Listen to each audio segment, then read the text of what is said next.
Willkommen, herzlich willkommen bei Tactics Unlimited und bei meinem Gast, ich bin WB Writing Bull, bei meinem Gast bei Sven Otto. Hallo Sven. Hallo, grüß dich.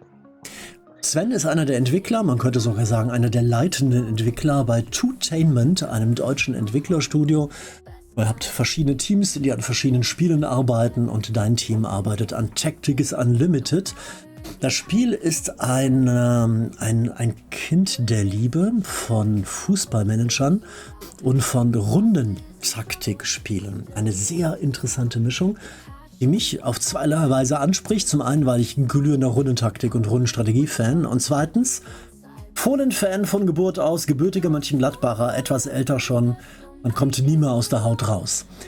Bei der Gelegenheit oben in der Ecke steht das Wörtchen Werbung. Das ist deshalb, weil freundlicherweise Entwickler mir ein kleines Honorar dafür angeboten haben, dass wir hier gemeinsam die Weltpremiere feiern.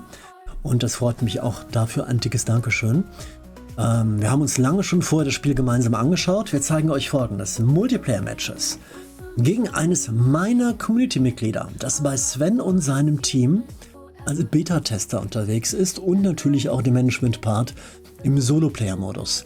Vorneweg ganz kurz die Frage an dich: seid ihr auf die Idee gekommen, diese beiden Dinge miteinander zu kombinieren, Sven?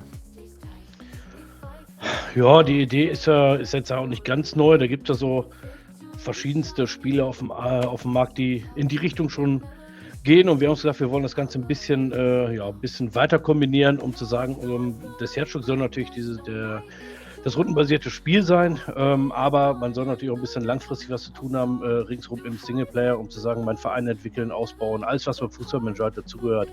Ein bisschen rudimentärer, weil der Hauptaugenmerk natürlich auf dem Spielen liegt, aber nichtsdestotrotz soll natürlich nichts weiter fehlen, was man so aus den, klassischen Fußballmanagern kennt, von Mannschaft entwickeln, Jugendarbeit, Personal, Infrastruktur und so weiter. Das, was man von Fußballmanagern kennt, was hier allerdings nicht so ausufernd bis ins letzte Detail wie bei manchen Konkurrenten dargestellt ist, sondern auf die Sachen fokussiert sind, die Funktionen, die wir primär bei diesen Spielen auch tatsächlich nutzen. Wir legen mal los. Das Spiel erscheint im Early Access so ungefähr über den Daumen jetzt im Frühjahr, Ende März womöglich. Ist zum Start erstmal PC-only. Eventuell werden bei Erfolg des Spieles Konsolenversionen nachgereicht. Preis ist noch nicht bekannt gegeben worden, aber ich würde mal sagen, so ein bisschen habe ich auch schon rausgehört, das ist jetzt kein Preis, bei dem man sagen würde, oh, das kann ich mir leider erst in 5 Jahren leisten. Multiplayer ist drin für schnelle Matches, wir werden gleich ein paar spielen und ein Singleplayer-Modus. Zum Start in der Early Access sind die Grundmechaniken schon drin und andere werden im Laufe der Early Access-Zeit nachgereicht. Es gibt auch ein Tutorial drin, das zeigen wir nicht. Wir beginnen mal mit einem Mehrspieler-Match. Du bist mein Coach, Sven. Du wirst mir helfen, gegen meinen Erzfeind zu widerstehen, nämlich ein von mir sehr geschätztes Community-Mitglied, Akira Nagasaki. Viele von euch kennen Akira von unseren Streams und Videos. Selber leidenschaftlich unterwegs im Bereich der Fußballmanager, ist einer eurer Beta-Tester und hat für uns eine Kleinigkeit vorbereitet. Erstens ist er mal ein Bossgegner heute bei den Matches und zum Zweiten, schaut euch das gleich mal an. Wir sind auf Global. Was muss ich als nächstes machen? Das wird alles Early Version, steht in der Ecke. Wird alles noch bis zum Release schicker sein. Nix hier ist final. Manche Funktionen fehlen noch. Sollte es einen Crash geben, kein großen Grund, die Augen zu rollen. Ist ja noch nicht erschienen, das Spiel. Ist alles Early Version hier. Was mache ich? Genau, jetzt müssen wir mal schauen. Host Willi hast du gemacht. Das scheint noch nicht. Hat er das übernommen schon? Doch, jetzt funktioniert. Sehr gut. Dann werde ich mal gerade dem guten Akira den Code mitteilen, den er braucht, um beizutreten. Akira guckt selber netterweise nicht zu, was irgendwie schade ist, aber sonst wäre das ja langweilig, weil, das werdet ihr gleich sehen, im Spiel geht es viel um psychologische Kriegsführung. Man muss versuchen zu erahnen, wie die Gegenseite zieht und versuchen dann, wenn die zum Beispiel einen Angriffszug planen, dann sieht man nachher so Geisterfiguren, die sich über die Karte bewegen oder dort positioniert sind. Dann kann man so in etwa ahnen, was der Gegner machen könnte. Und dann hat man weniger Verteidigungszüge, weniger als der Gegner Angriffszüge hat. Muss versuchen, Tacklings zu machen oder geschickt sich dazwischen zu werfen. Falls das daneben geht, kann es ein Tor geben, aber nicht für einen selber. Mache ich alles richtig, Sven? Genau, du musst auf Select, na guck, Akira ist schon da, sehr gut, dann dürft ihr jetzt bei einer Select Club einmal wählen und Ja? euch einen Verein aussuchen. Ich vermute, du wirst Mönchengladbach nehmen. Nein, wie du da drauf gekommen bist, das ist mir Mensch, ein ja. völliges Rätsel. Ja, Gehen einmal das gucken. ist Ihr habt nicht die Originallizenzen, die könnt ihr euch nicht richtig. leisten. Ihr seid ein kleines Entwicklerstudio. Wie viele Leute arbeiten an dem Spiel und wie lange schon? Ja, es arbeiten so drei Programmierer sind es momentan, plus Grafiker. Knapp, wie lange arbeiten wir jetzt daran? Knapp 6 Monate, Oh. 7 Monate. Oh, das geht ja noch. Ja, Ihr habt auch Fördergelder, glaube ich, bekommen, ne? genau. Gab es auch einen kleinen Teil. Und ihr Spiele mit den Fohlen. Genau. Das Wappen habt ihr selber gemacht. Es ist ein original Fohlen-Symbol drauf. Finde ich ganz entzückend. Und du bist auch mit Akira im Hintergrund in Verbindung, ne? Jawohl, der ist auch schon ready anscheinend, wie man sieht. Er hat Leverkusen ausgewählt, das erkenne ich auch am Wappen. Also die Wappen sind tatsächlich von Community-Mitgliedern zum größten Teil auch mit erstellt worden. Damals, die da gesagt haben, da habe ich ein bisschen Interesse dran. Und die sind teilweise wirklich sehr interessant und sehr schön geworden. Prima. Herzliche Bitte an den Genau. Chat. Wir spielen hier dieses Spiel, Tactics Unlimited. Es geht nicht um andere Spiele und andere Projekte des Studios. Seid so freundlich, bleibt beim Thema und gönnt uns allen gemeinsam eine schöne kleine Weltpremiere dieses Spiels. Lasst uns damit beschäftigen, was wir euch auch zeigen. Keine Text-Bildschere hier zu haben. Wie geht's weiter? Jetzt dürft ihr beide auf Ready klicken. Fangen wir erstmal so an und dann Ja. sind wir direkt im Match. Und dann schauen wir mal. Einmal auf geht's. Genau.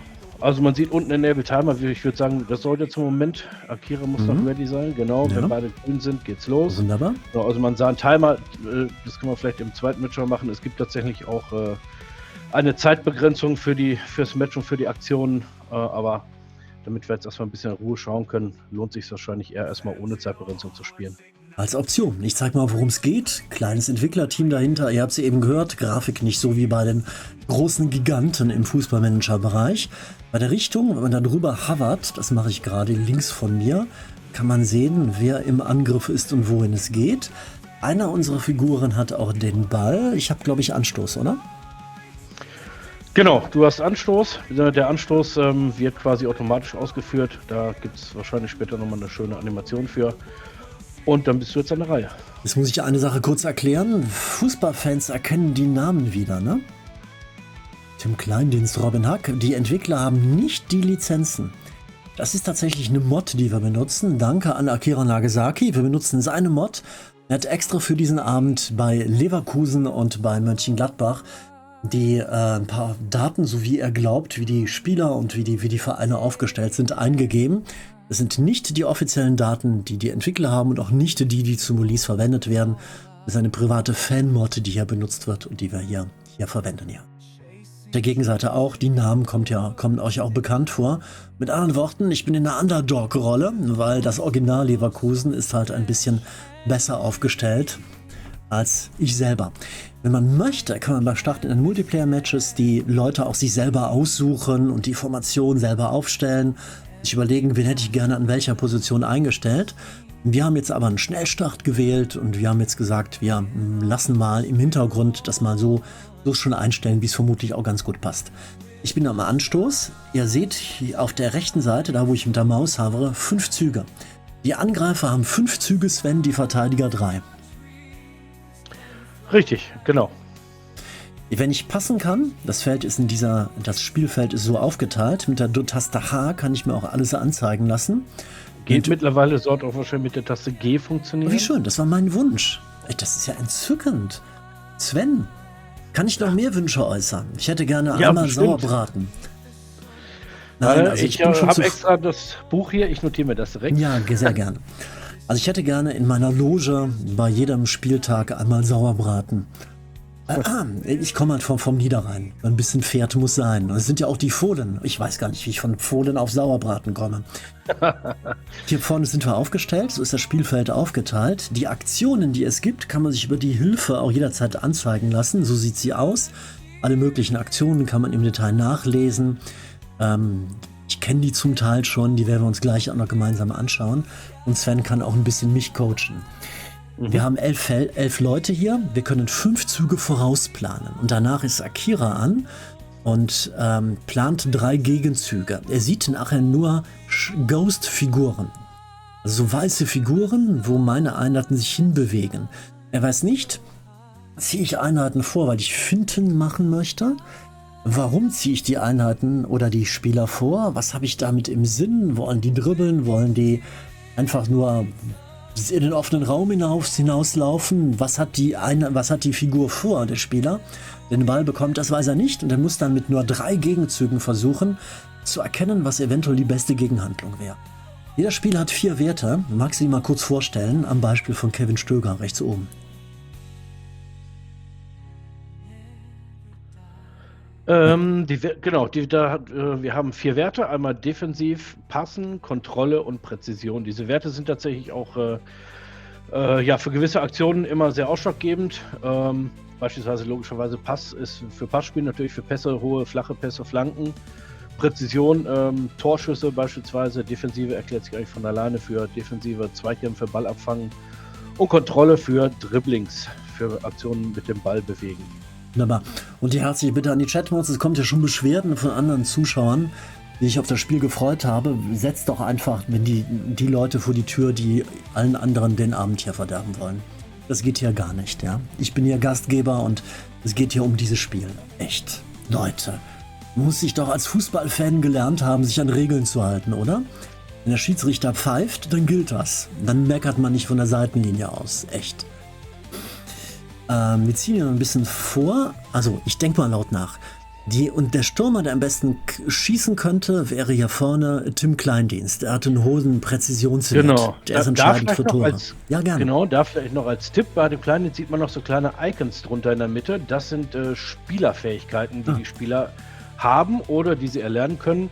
Sowas wie in dem Fall beispielsweise Vollspann. Das bedeutet, er kann von weiter hinten auch aufs Tor schießen. Oder wenn er je näher am Tor steht, desto präziser. Kriegt er noch einen kleinen Bonus auf seinen Torschuss. Okay. Dann, also Akira rechnet vermutlich damit, dass ich Tim Kleindienst in Schussposition bringe. Ich versuche einfach erstmal zu Beginn etwas näher ans Tor reinzukommen und nicht das Offensichtliche zu machen. Das heißt, ich ziehe mit dem... Sieht Akira nachher die Reihenfolge, in der die Spieler sich bewegen? Nein. Okay. Dann werden wir mit ihm gleich eine Finte machen, weil der hat Robin Hack Präzision. Der ist viel besser. Frank Honorat, der Franzose, hat auch einen hohen Präzisionswert. Ich wette, er denkt als glühender Fohlen-Fan, dass ich Tim Kleindienst einsetze. Stattdessen wollen wir Frank Honorat in Schussposition bringen. Die werden wahrscheinlich versuchen, ihn gleich zu stören oder sich mit ihm zu duellieren. Das heißt, Frank Honorat, wir ziehen den Tim Kleindienst, wir ziehen mit ihm, sagen wir mal, wir dribbeln mit ihm nach links rüber, hierhin. Wir haben 5 Züge. Das ist voreingestellt, wir könnten auf Passen wechseln, aber ich will mit ihm dribbeln. Fürs Dribbeln ist die Ballkontrolle zuständig, das reicht völlig aus. Er zieht hierhin. Dann tauschen wir mit Tim Kleindienst an, ziehen mit ihm hierhin. Und hoffen, dass er denkt, wir würden von hier aus dann schießen wollen. Und es wäre so ein kurzer Pass hier vorne hin. Einmal hier hin. Einmal sich bewegen. Er ist dann hier vorne hin und mit dem Kollegen hier vorne wiederum kann man dann von hier aus... Du musst, glaube ich, noch einmal auf Bewegen klicken. Habe ich das nicht gemacht gerade? Nee, ich glaube... Genau, ne, du musst den kleinen... Jetzt hat er es gemacht. Und der ist hier vorne. Wenn ich weiter mit Stöger spielen möchte, muss ich dann das Ghost-Icon anklicken oder den Original? Ich glaube, du hast gerade schon versehentlich mit dem Stöger zu Kleindienst gepasst und der läuft jetzt, aber du kannst einfach auf rückgängig gehen, zweimal. Mit ihm klicke ich einmal an. Mit ihm ziehe ich hier vorne hin. Jawohl. Dann ist der Kollege dran. Mit ihm ziehe ich jetzt hier hin. Jawohl. Einmal auf Bewegen, einmal Doppelklick. Und jetzt ist er wieder dran. Auf das Ghost klicken oder auf ihn klicken? Auf den Ghost. Genau, auf den Ghost klicken. Ja. Der macht jetzt Pässe gehen. Nee, wir ziehen erstmal den hier vorne vor. Das breche ich ab. Wir sind jetzt mit ihm dran. Er bewegt sich in Schussposition hierhin. Jetzt haben wir zwei zwei mögliche Positionen, wo er passen kann. Ich habe 2 Züge übrig. Mit dem Ghost kann ich jetzt zu Tim Kleindienst oder zu Frank Honorat. Und Akira weiß nicht, mit wem ich feuere. Beide haben leider direkt daneben einen Gegenspieler, der automatisch versucht, das zu brechen. Aber ist halt so. Oder wir könnten beide auch wir hinterlaufen die. Aber das wäre dann abseits. Er könnte mich auch Gibt es die Abseitsregel bei euch?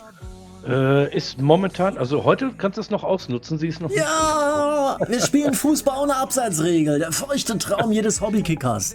Ja. Dann machen wir das noch anders. Und Dann es ist auch kein Video Assistant momentan. Ja, also, wunderbar, großartig. Tief ein.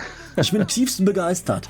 Dann machen wir das noch anders. Dann nehmen wir den Tim Kleindienst und bewegen ihn. Der kann ja auch laufen. Hier vorne hin. Nee, doch lieber hier hin. Mal hier hin. Mhm.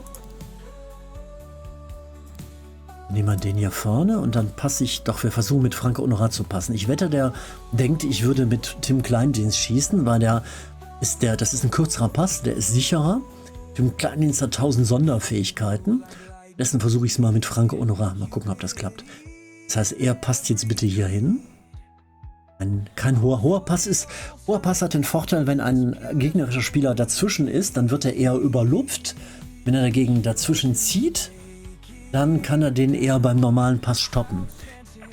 Ich gehe mal auf Nummer sicher. Ich mache mal einen hohen Pass. Es ist unwahrscheinlicher, dass der ankommt, aber vielleicht will er mir die Passlinie zustellen. Nee, das geht wahrscheinlich schief. Also die Prozentwerte zeigen die Wahrscheinlichkeit an. Wir machen einen normalen Pass. Habe ich eine letzte Aktion und die mache ich mit Frank Honorat. Versuche den Ball hier zu versenken. Meint ihr, es klappt? Kurze Frage in den Chat. Ja, wir haben den Timer deaktiviert. Glaubt ihr, dass das funktioniert?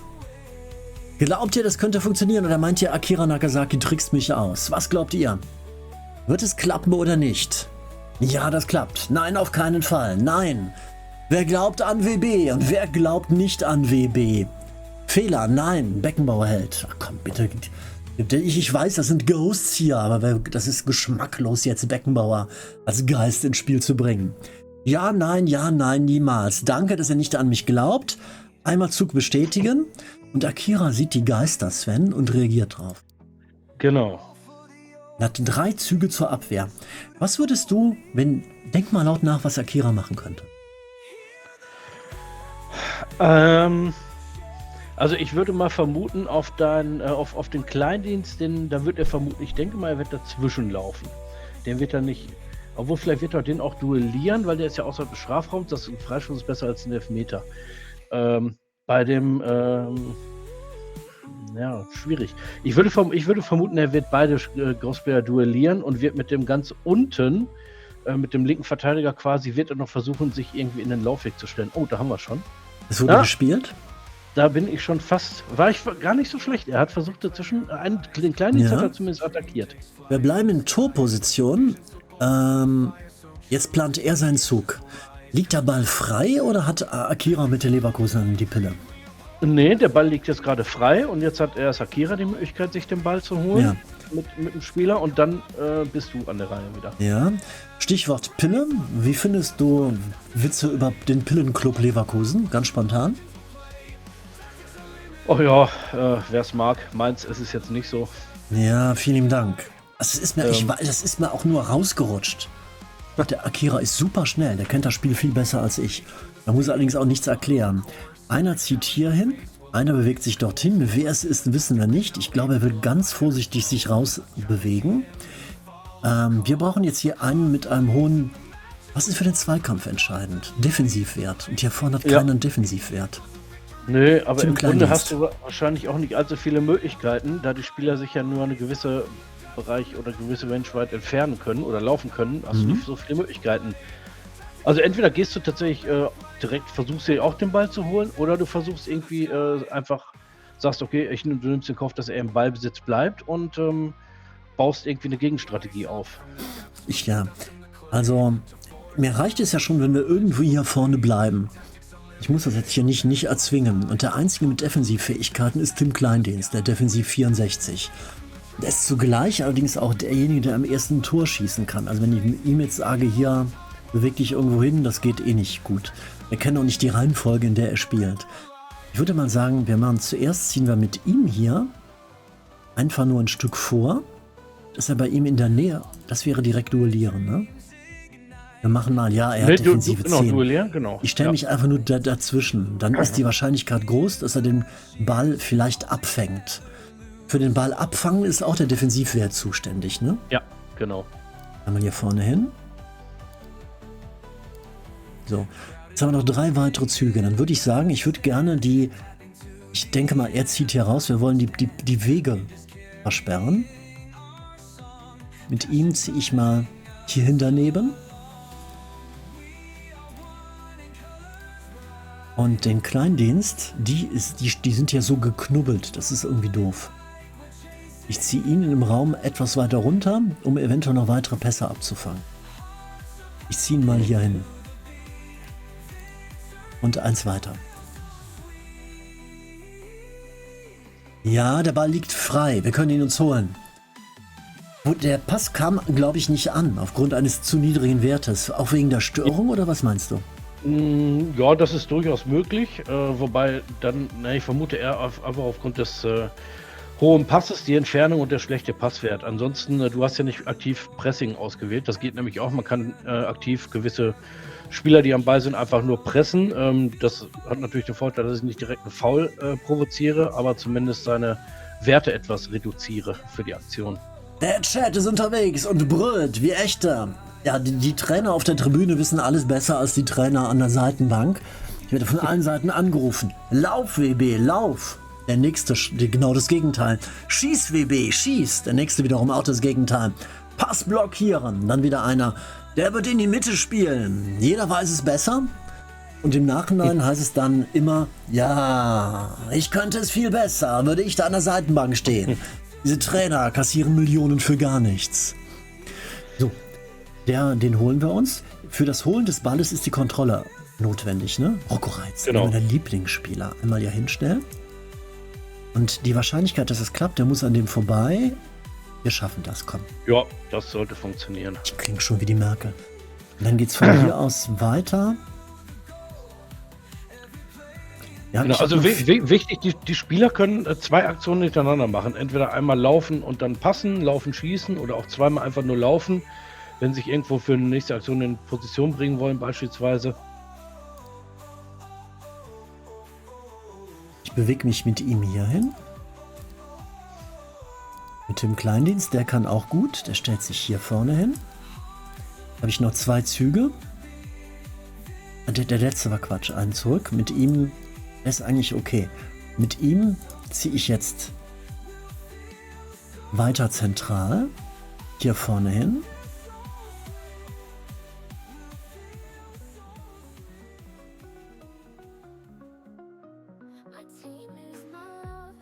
Kevin Stöger hat einen Passwert, Rocco Reis hat einen genialen Passwert. Ich spiele mal Kleindienst an. Mit einem hohen Ball, 41er Wahrscheinlichkeit, das reicht mir.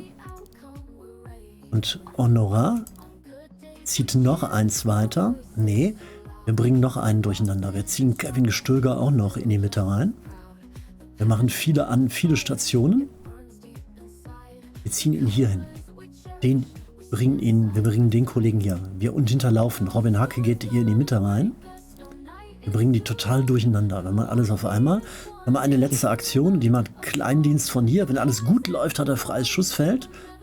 Er hat rechts und links. Ist das egal, ob rechts oder links Fuß ist? Schnuppe, ne? Das ist momentan noch egal. Das haben wir zwar mit berücksichtigt, aber wir haben das hat noch keinen Einfluss. Was allerdings tatsächlich Einfluss hat, ist die Entfernung zum Tor. Je weiter weg du bist, desto schwieriger ist es, das Tor zu treffen und desto höher Chance für den Torwart. Je näher du dran bist, ist es genau umgekehrt. Was ist der Unterschied zwischen Vollspann und Präzisionsschuss, Sven? Genau, Vollspann ist jetzt quasi diese Fähigkeit, die er hat. Dadurch kann er genauer und genau schießen, kriegt einen Bonus auf seine Schusswerte nochmal. Also ich würde tatsächlich Vollspann empfehlen. Und er kann von weiter hinten schießen. Präzisionsschuss würdest du empfehlen?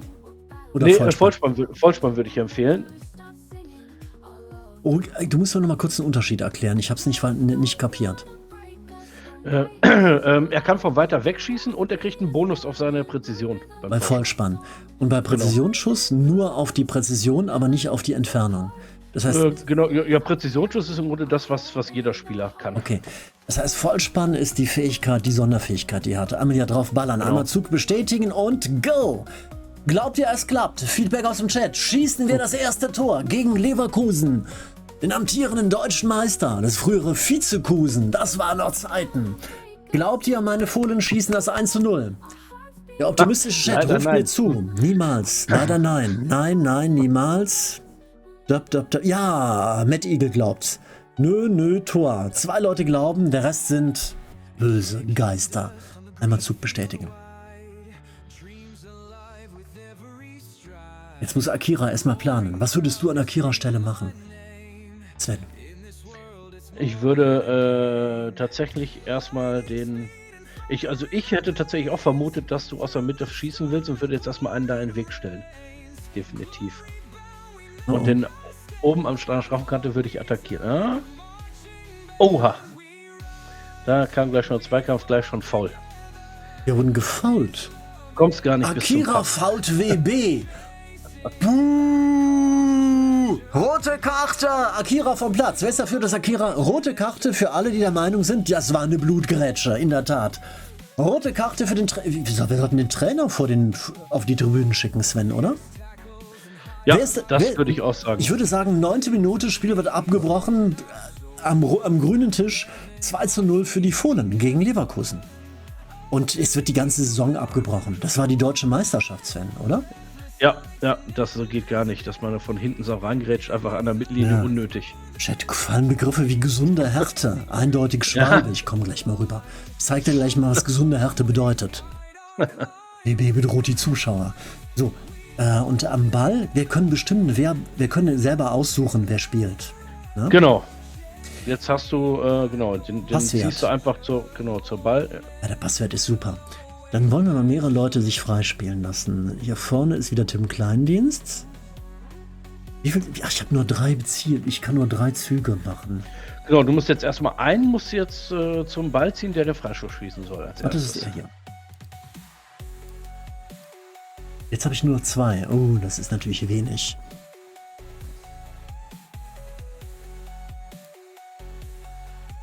Stellen Tim Kleindienst vorne zentral rein, passen aber rüber zu Kevin Stöger.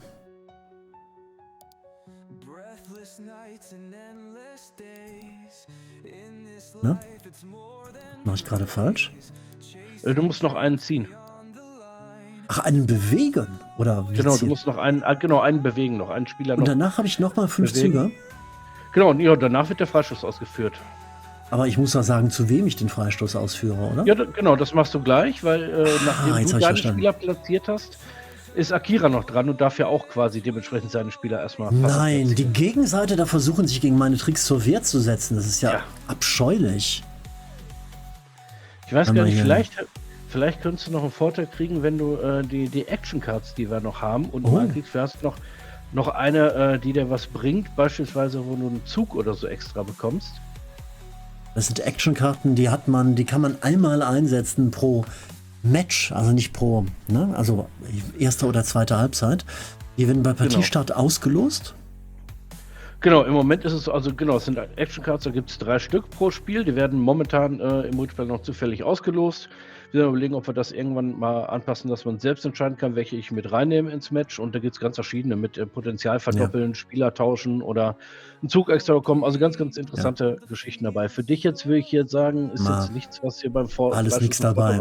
Wahlkontrolle müssen wir nicht verbessern. Im fertigen Spiel natürlich auch das mit auf Deutsch. Energie, das ist ein Wert, den wir euch nachher noch zeigen. Der spielt eine Rolle bei Konterangriffen. Das ist ein Feature, das nachher noch kommt. Und dribbeln wollen wir auch nicht. Karten wieder raus, Genau. einmal alles durchführen. Jetzt ist Akira dran. Genau, du bestätigst und jetzt zieht Akira seine Spieler und bringt die in Position. Erstaunlich, dass Akira noch mitspielen darf. Also ich hätte ihn glatt.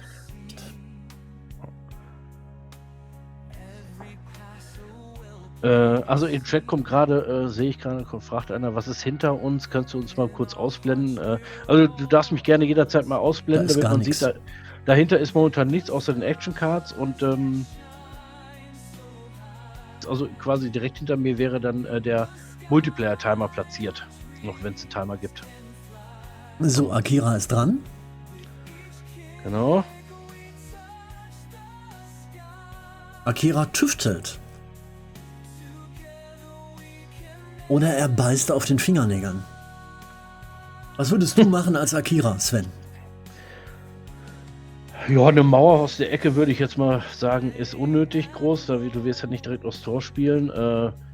Vielleicht einen Spieler oder zwei davor ziehen, um einen hohen Pass zu verhindern gleich. Und ansonsten die freien Spieler einfach zudecken. Mauern Ich würde kann man, tatsächlich die ein bisschen näher an deine beiden Spieler würde ich mich ranziehen oder dahinter platzieren. Mauern kann man bauen für bis zu 4 Spieler, können eine Mauer bilden hier in diesem Spiel.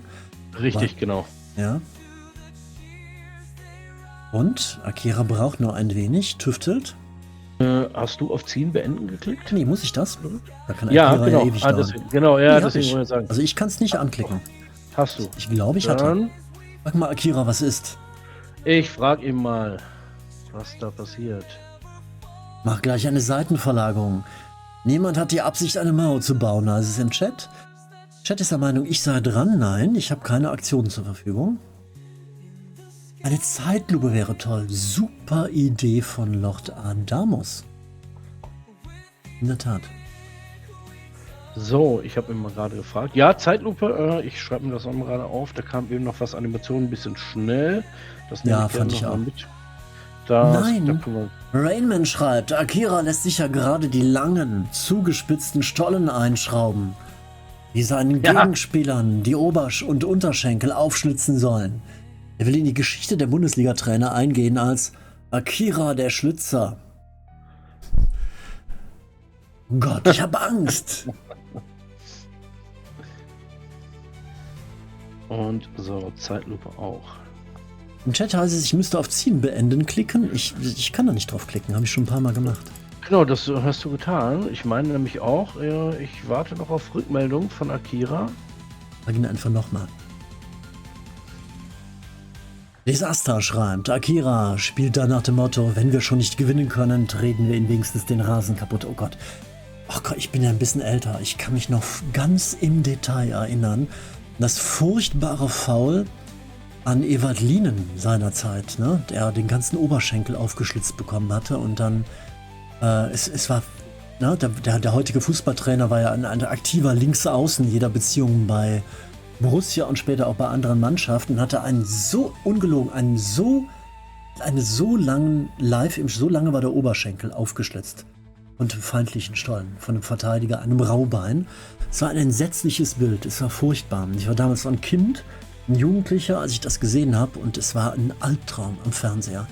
Und heute noch habe ich Angst, wenn ich irgendwie YouTube aufrufe und mir irgendwelche Videos vorgeschlagen werden, die bösesten Fouls oder ein Video über Ewald Lien. Ich habe immer Schiss, dass ich das nochmal sehen könnte, weil ich habe es jetzt noch vor Augen. Er sitzt auf dem Rasen, gestikuliert mit beiden Armen, zeigt auf seinen Oberschenkel, den rechten, und auf diese riesigen, es war furchtbar, es war grauenhaft. So, ich habe tatsächlich von ihm noch keine Antwort, aber du kannst auch nichts mehr machen, glaube ich, ne? Klick mal einen, versuch mal dein Spiel anzuklicken. Ich kann und auf den einen Freistoß rückgängig, ich kann auszuführen, auch, vielleicht ist das Spiel eingefroren. Wir haben ja gesagt, also ich kann auf nichts ich weiß klicken. nicht. Nee, du nimmst ja, versuch mal den Spieler auf dem Feld anzuklicken, ob du da eine Aktion machen kannst mit dem der Freistoß schießen soll jetzt. Ja, kann ich. Aber eigentlich. Kann ich? Kann ich nicht? Mir werden Werte angezeigt. Ja, versuch mal den Freistoß auszuführen. Jetzt. Ob das geht? Ja, hoher Pass, einmal Doppelklick. Es geht. Ja, probier mal. Zu wem du jetzt passen willst. Ja, ist bei mir. Es war. Also das heißt, das Spiel ist nicht. Vielleicht war Akira schon durch. Akira war schneller als die Polizei erlaubt. Dann, ja, ich muss einfach. Wir schicken Tim Kleindienst. Ja, der wird versuchen, mich zuzustellen. Ich ziehe mit Kevin Stöger direkt vor Tim Kleindienst. Ich weiß, was ich mache. Kevin Stöger hat doch einen Präzisionswert von 49. Das ist gar nicht so schlecht. Wenn er nah genug dran ist, könnte es reichen. Wenn der Torwart einen 100er Wert hat, ist die Chance schon wieder ein bisschen geringer natürlich, ne? Also es ist natürlich der wird versuchen, mir dazwischen zu laufen. Aber er hat einen Passwert von 47. Das wäre ein hoher Ball leider nur. Ich ziehe mit ihm...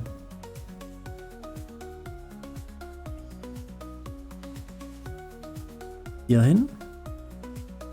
Dribbling. Dribbling ist Ballkontrolle. Dann ziehe ich mit ihm...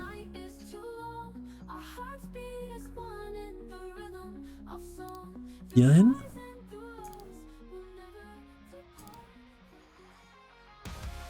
Mit ihm hier hin. Und er hier vorne passt auf einen der beiden. Ich weiß nicht, ob es klappt. Wir versuchen es mal. Passt mal auf den hier. Hoher Ball. Das hier wäre auch 41. Der wird versuchen, Tim Kleini zuzustellen. Ich passe auf Franco Honorat. Dann hat Honorat noch einen Zug und versucht ihn aus kurzer Entfernung hier zu versenken. Genau. Direkt mal. Das kurze Eck ist zu knapp, der Winkel gerade. Aber gucken wir mal. Übrigens, das ist auch ganz interessant vielleicht noch, diese 5 Aktionen, ja, die können quasi, die werden mehr oder weniger miteinander verkettet.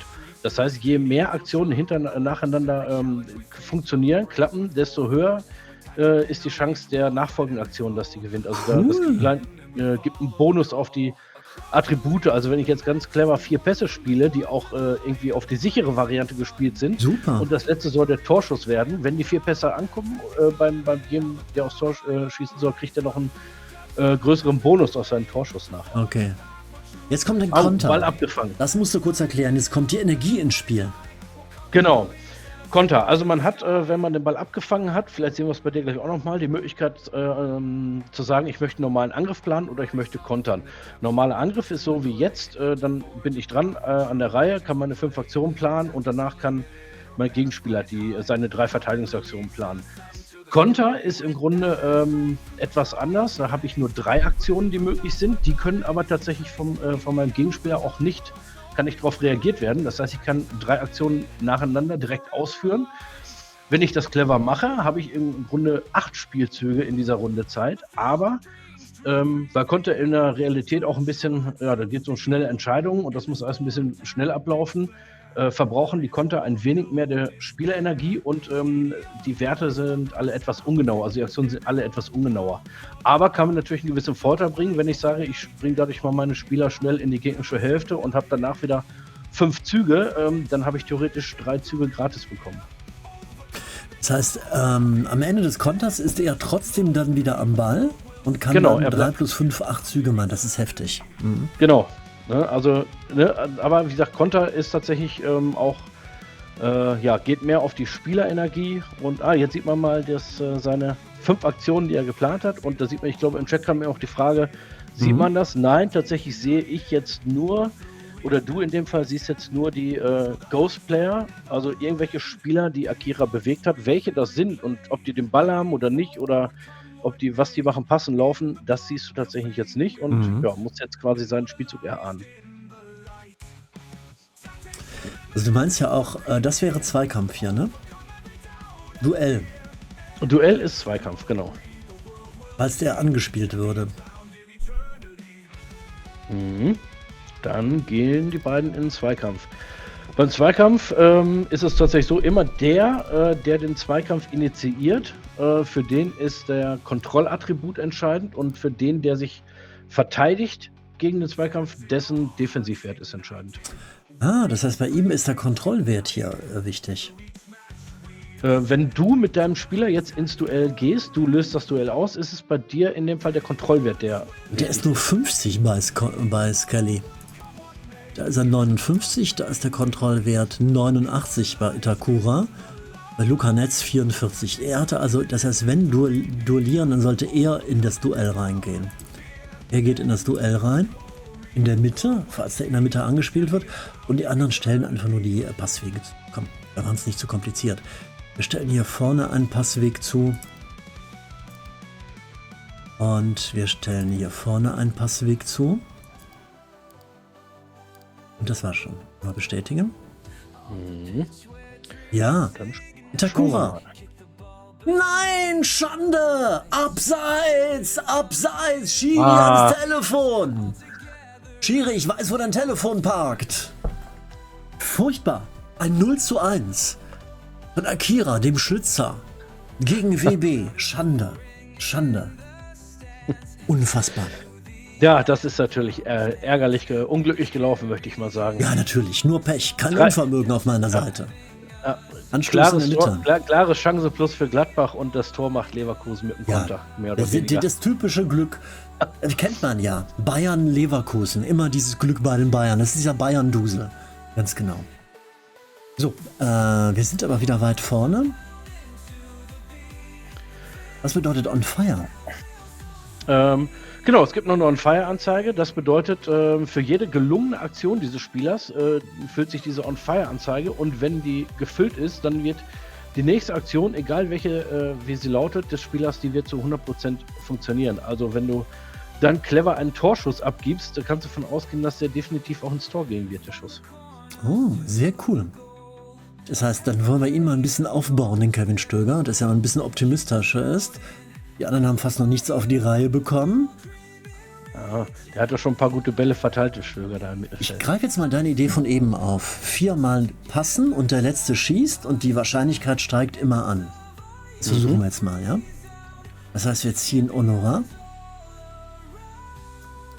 Ihn ziehen wir... Pardon, Entschuldigung. Ihm sagen wir jetzt von hier aus bitte hierhin passen. Ein Kleindienst hat Passquote 22 aus einer Pfeife. Franke Honora.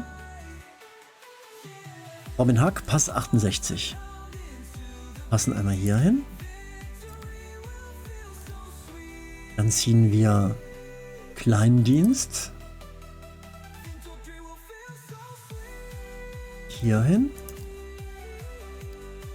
Hoppla. Jetzt hier hin bitte. Und dann gibt Robin Hack den Ball hier vorne hin. Versucht Kleindienst den Schuss ins Tor hier vorne. Mit Vollspann ist das, was er besonders gut kann, ne? Genau.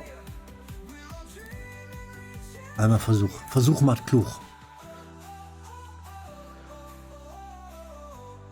Ja, jetzt wollen wir mal schauen, ob das funktioniert. Übrigens, bei den Verteidigern ist es so, also das heißt bei Verteidigern, eigentlich jeder Spieler ist so, dass quasi eine Zelle um sich herum, da geht jeder Spieler automatisch in ein Duell oder versucht den Gegner zu verhindern, an ihm vorbeizulaufen oder den Ball abzufangen oder so. Das sind automatische Aktionen, die jeder Spieler... Ach, schade, da ist nicht mal der Pass angekommen. Die erste Aktion schon nicht. Da hat Akira gut antizipiert, würde ich sagen. Ja, echt. Ich habe gesehen, im Chat kam noch die Frage, wie schreitet die Spielzeit voran? Es ist tatsächlich, dass je geplanten Spielzug 3 Minuten im Spiel voranschreiten momentan. Da hat sein Konter hat sich nicht gelohnt. Er hat direkt mal den hohen Pass auf kurze Entfernung nicht hinbekommen. Bei den Aktionen gleich. In welcher Reihenfolge finden die statt? Also findet nach meinem Zug ist er einmal dran und dann immer abwechselnd und ich habe den letzten wieder, oder? Jetzt meinst du bei dem Ball holen? Oder? Ja. Also wenn ich hier laufe, kann er danach selber noch zum Ball. Ich kann nur 2 Felder laufen. Ja, genau, du kannst 2 Felder laufen. Also jetzt ist es relativ sicher, dass du nicht an den Ball kommen wirst. Ja, und das dann war meine kannst Frage. du dich jetzt vielleicht schon mal taktisch klug positionieren, weil Akira höchstwahrscheinlich gleich einmal hier hin sein wird. Wir einmal hier vorne hin.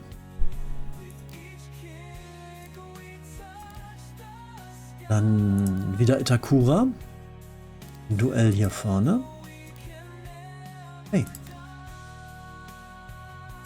So geht das gerade nicht. Das ist Itakura. Einmal hier drauf links klicken. Was ist mein Denkfehler? Wolltest du den Spieler duellieren? Genau. Ja. Das geht gerade nicht. Also ich müsste Linksklick auf den machen, ne? Ja, genau. Ja, der ist tatsächlich auch nicht als mögliches Ziel gehighlightet gerade. Okay, dann ist ja nicht so schlimm. Dann ziehe ich einfach direkt neben ihn. Einmal hier hin. Und dann ziehen wir hier noch ein Stück vor. Genau, das ist es. Du kannst Ja, genau, du bist ja gerade jetzt in der offensiven Phase, mehr oder weniger. Ja, Das aber heißt, ach so, da ja, kannst du nicht duellieren. alles klar. Also ich bin formal in der offensiven Phase, aber er wird halt als Ja, Erster an den Ball rankommen. Was soll man da richtig. machen, ne? Ja, aber ich glaube, es sieht schon ganz gut aus da. Du stehst schön taktisch klug da. Alles zugestellt. Viele Möglichkeiten hat er nicht. Wenn du selber Multiplayer-Matches spielst, gibst du dann manchmal einfach mal den Ball gepflegt in die eigene Hälfte zurück, weil du dir denkst, lieber sicherer Aufbau. Hauptsache ich bleibe im Ballbesitz. Ja, teilweise ist das so. Also ich plane dann lieber so, dass ich sage, ich habe eine zweite, quasi nochmal zweimal oder nochmal 5 Züge. Und plane dann lieber so, dass ich erstmal gesichert im Ballbesitz bleibe. Ah, okay. Im Chat wird von René, Grüße an René, gefragt, kann man einen Spieler doppeln? Ja, das funktioniert. Ich kann den pressen und ich kann auch 2 Spieler auf den ballführenden Spieler den pressen lassen. Ist natürlich klar, dann gibt es natürlich nicht, theoretisch geht sogar, glaube ich, noch ein dritter Spieler, aber die Abzüge sind dann etwas abgeschwächt. Also beim ersten ist es noch der Abzug, der normal fürs Pressen auf die Attribute angedacht ist, aber je weiteren Spieler sind die dann abgeschwächt, weil sonst kann ich ja quasi, wenn er eh schon nur ein Passpotenzial, ich sag mal, von 40 hat und ich mit 3 Spielern doppelt, dann ist es sonst ein bisschen sehr unfair vielleicht. Also der steht direkt daneben. Ich habe den zweiten Zug, das heißt, er versucht gleich zu passen oder wegzulaufen. Er hat 3 Großspieler. Das heißt, 3. Er wird natürlich von hier aus schießen. Von da kann man nicht schießen. Von da könnte man. Die beiden Positionen hätte ich gerne zugestellt. Die stehen eigentlich beide sehr gut. Der müsste also die Leverkusener Spieler müssten sich freilaufen und dann müsste er einen hohen Pass versuchen, damit er ankommt. Das heißt, ich stelle mal den hier hin. Da würde ein hoher Pass ankommen, wenn ich direkt neben ihm stehe, oder gäbe es dann ein automatisches Duell? Nee, dein Spieler will schon versuchen, den hohen Ball abzufangen dann. Einmal Direkt hier hin. daneben. Mit dem laufe ich hier hinten hin. Dann, der steht ja eigentlich schon super, da kann man nicht viel machen. Ich kann noch einen Zug machen. Du könntest jetzt zum Beispiel mit dem Spieler, der direkt neben ihm spielt, versuchen, ihn zu pressen und schon mal falls er passt, den Pass zu Aber dann habe ich die erschweren. falsche Reihenfolge gemacht. Das sollte die erste Aktion sein, ne? Das ist egal. Aber er zieht doch auch vor mir. Er macht die erste Aktion und dann ich. Also pressen ist egal. Genau. Der Spieler würde schon versuchen, ihm direkt schon, bevor der jetzt Okay. passen kann, daran zu hindern. Oh, Beinahe doch ein auf Eigentor. doch auf den Spieler. Ja, sehr gut abgefangen, den Ball. Immerhin abgefangen. Wir nehmen das Positive mit. Es ist der Kampf David gegen Goliath. WB gegen Akira. Akira, das Monster von Leverkusen. Vizemeister in der letzten Saison. Der kleine Underdog, Borussia Mönchengladbach, angeführt von WB, dem Superfohlen, versucht sich zur Wehr zu setzen. Liebe Leute, ihr wisst, wo die Sympathien sind. Immer zweimal kann ich, immer bitte beim Underdog. Bitte, bitte, bitte. Drückt mir eure Däumchen. So, oh, die haben starke Spieler in der Mitte. Was ist für den Kopfballwert entscheidend bei einer Ecke? Auch die Präzision letztendlich. Oh nachher. lala. Jonas Hofmann ist zwar alles andere als ein... Guck mal, warum hat der rote Werte? Der Jonas Hofmann. Weil der jetzt quasi sich in einer Mittelstürmerposition befindet und seine Werte dadurch schon etwas reduziert sind. Also weil er nicht auf seiner angestammten Ja. Hauptposition spielt. Er ist ein OM, ein offensiver Mittelfeldspieler. Er ist einfach an der falschen Stelle. Das heißt Victor Boniface. Wird er so ausgesprochen? Ich hoffe, das ja. Ich Das glaube ist eigentlich der... Boniface, aber da streiten sich wahrscheinlich auch wieder die Geister. Ja. Boni ist der gefährlichste Gegner. Das heißt, er muss auf jeden Fall... Achso, ich muss ziehen, noch nicht duellieren. Ja, Genau. Abfangen ist Quatsch. Ich auf jeden Fall mehr in die Mitte stellen. Bei mir ist entscheidend auch der Defensivwert vermutlich. Ne? Genau, bei dir ist jetzt der Defensivwert wichtig. Du ziehst jetzt einfach, platzierst die Spieler so, wie du denkst, dass sie dann, also in den Kopfball gehen die automatisch und versuchen den Ball abzufangen. Du musst einfach nur positionieren, wie du denkst, funktioniert so. Ja. Nico LWD, Schweizer Nationalspieler, der bisweilen ein kleines Schläfchen einhält während des Spieles, aber eigentlich eine treue Seele ist, versucht in die Mitte zu ziehen. Ko Itakura ebenfalls sehr stark, auch in der Offensive, toller Kopfballspieler, auch in der Mitte. In der Hoffnung, dass wir ja irgendwie zu Potte kommen, hier einmal ziehen beenden. Akira führt die Ecke aus. Daumen drücken! Underdog muss es schaffen. Oha. Der Torwart Ja. hat nicht mal reagiert, Sven. Wer ist denn dieser Torwart? Es ist Jonas Omlin. Der ist auch verletzt im Augenblick in der Realität. Deshalb konnte er nicht eingreifen. Er hat, glaube ich, eine Muskelverletzung oder irgendwas. Er kann nicht spielen. Ich spiele sogar mit einem Kranken. So dünn ist meine Bank besetzt. Mehr Ausflüchte fallen mir nicht ein. 0:2. Tja, ärgerlich. Wir sind hier vorne.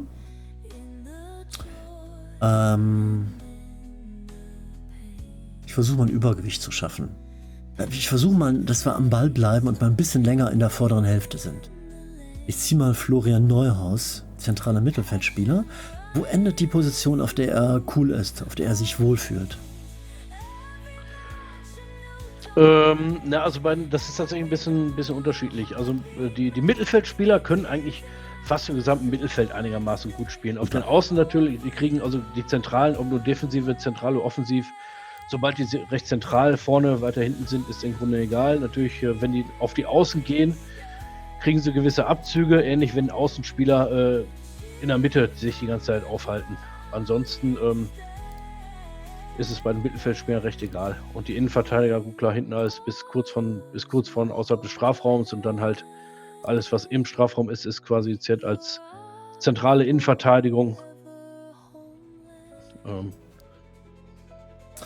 Also ein paar Aktionen habe ich ja schon gemacht. Ich wollte eigentlich jetzt mit was anderes machen. Kleinen Moment. Also ich schaue mal da rein nach. Florian Neuhaus in die Mitte. Rocco Reitz zieht auch in die Mitte. Stöger passt einmal zurück, hier vorne hin. 3 Züge, Wahrscheinlichkeit aufgebaut, dass es besser klappt. Hier vorne machen wir etwas Verwirrung, ziehen als nächstes. Wie wähle ich einen ab? Ich muss denselben nochmal anklicken.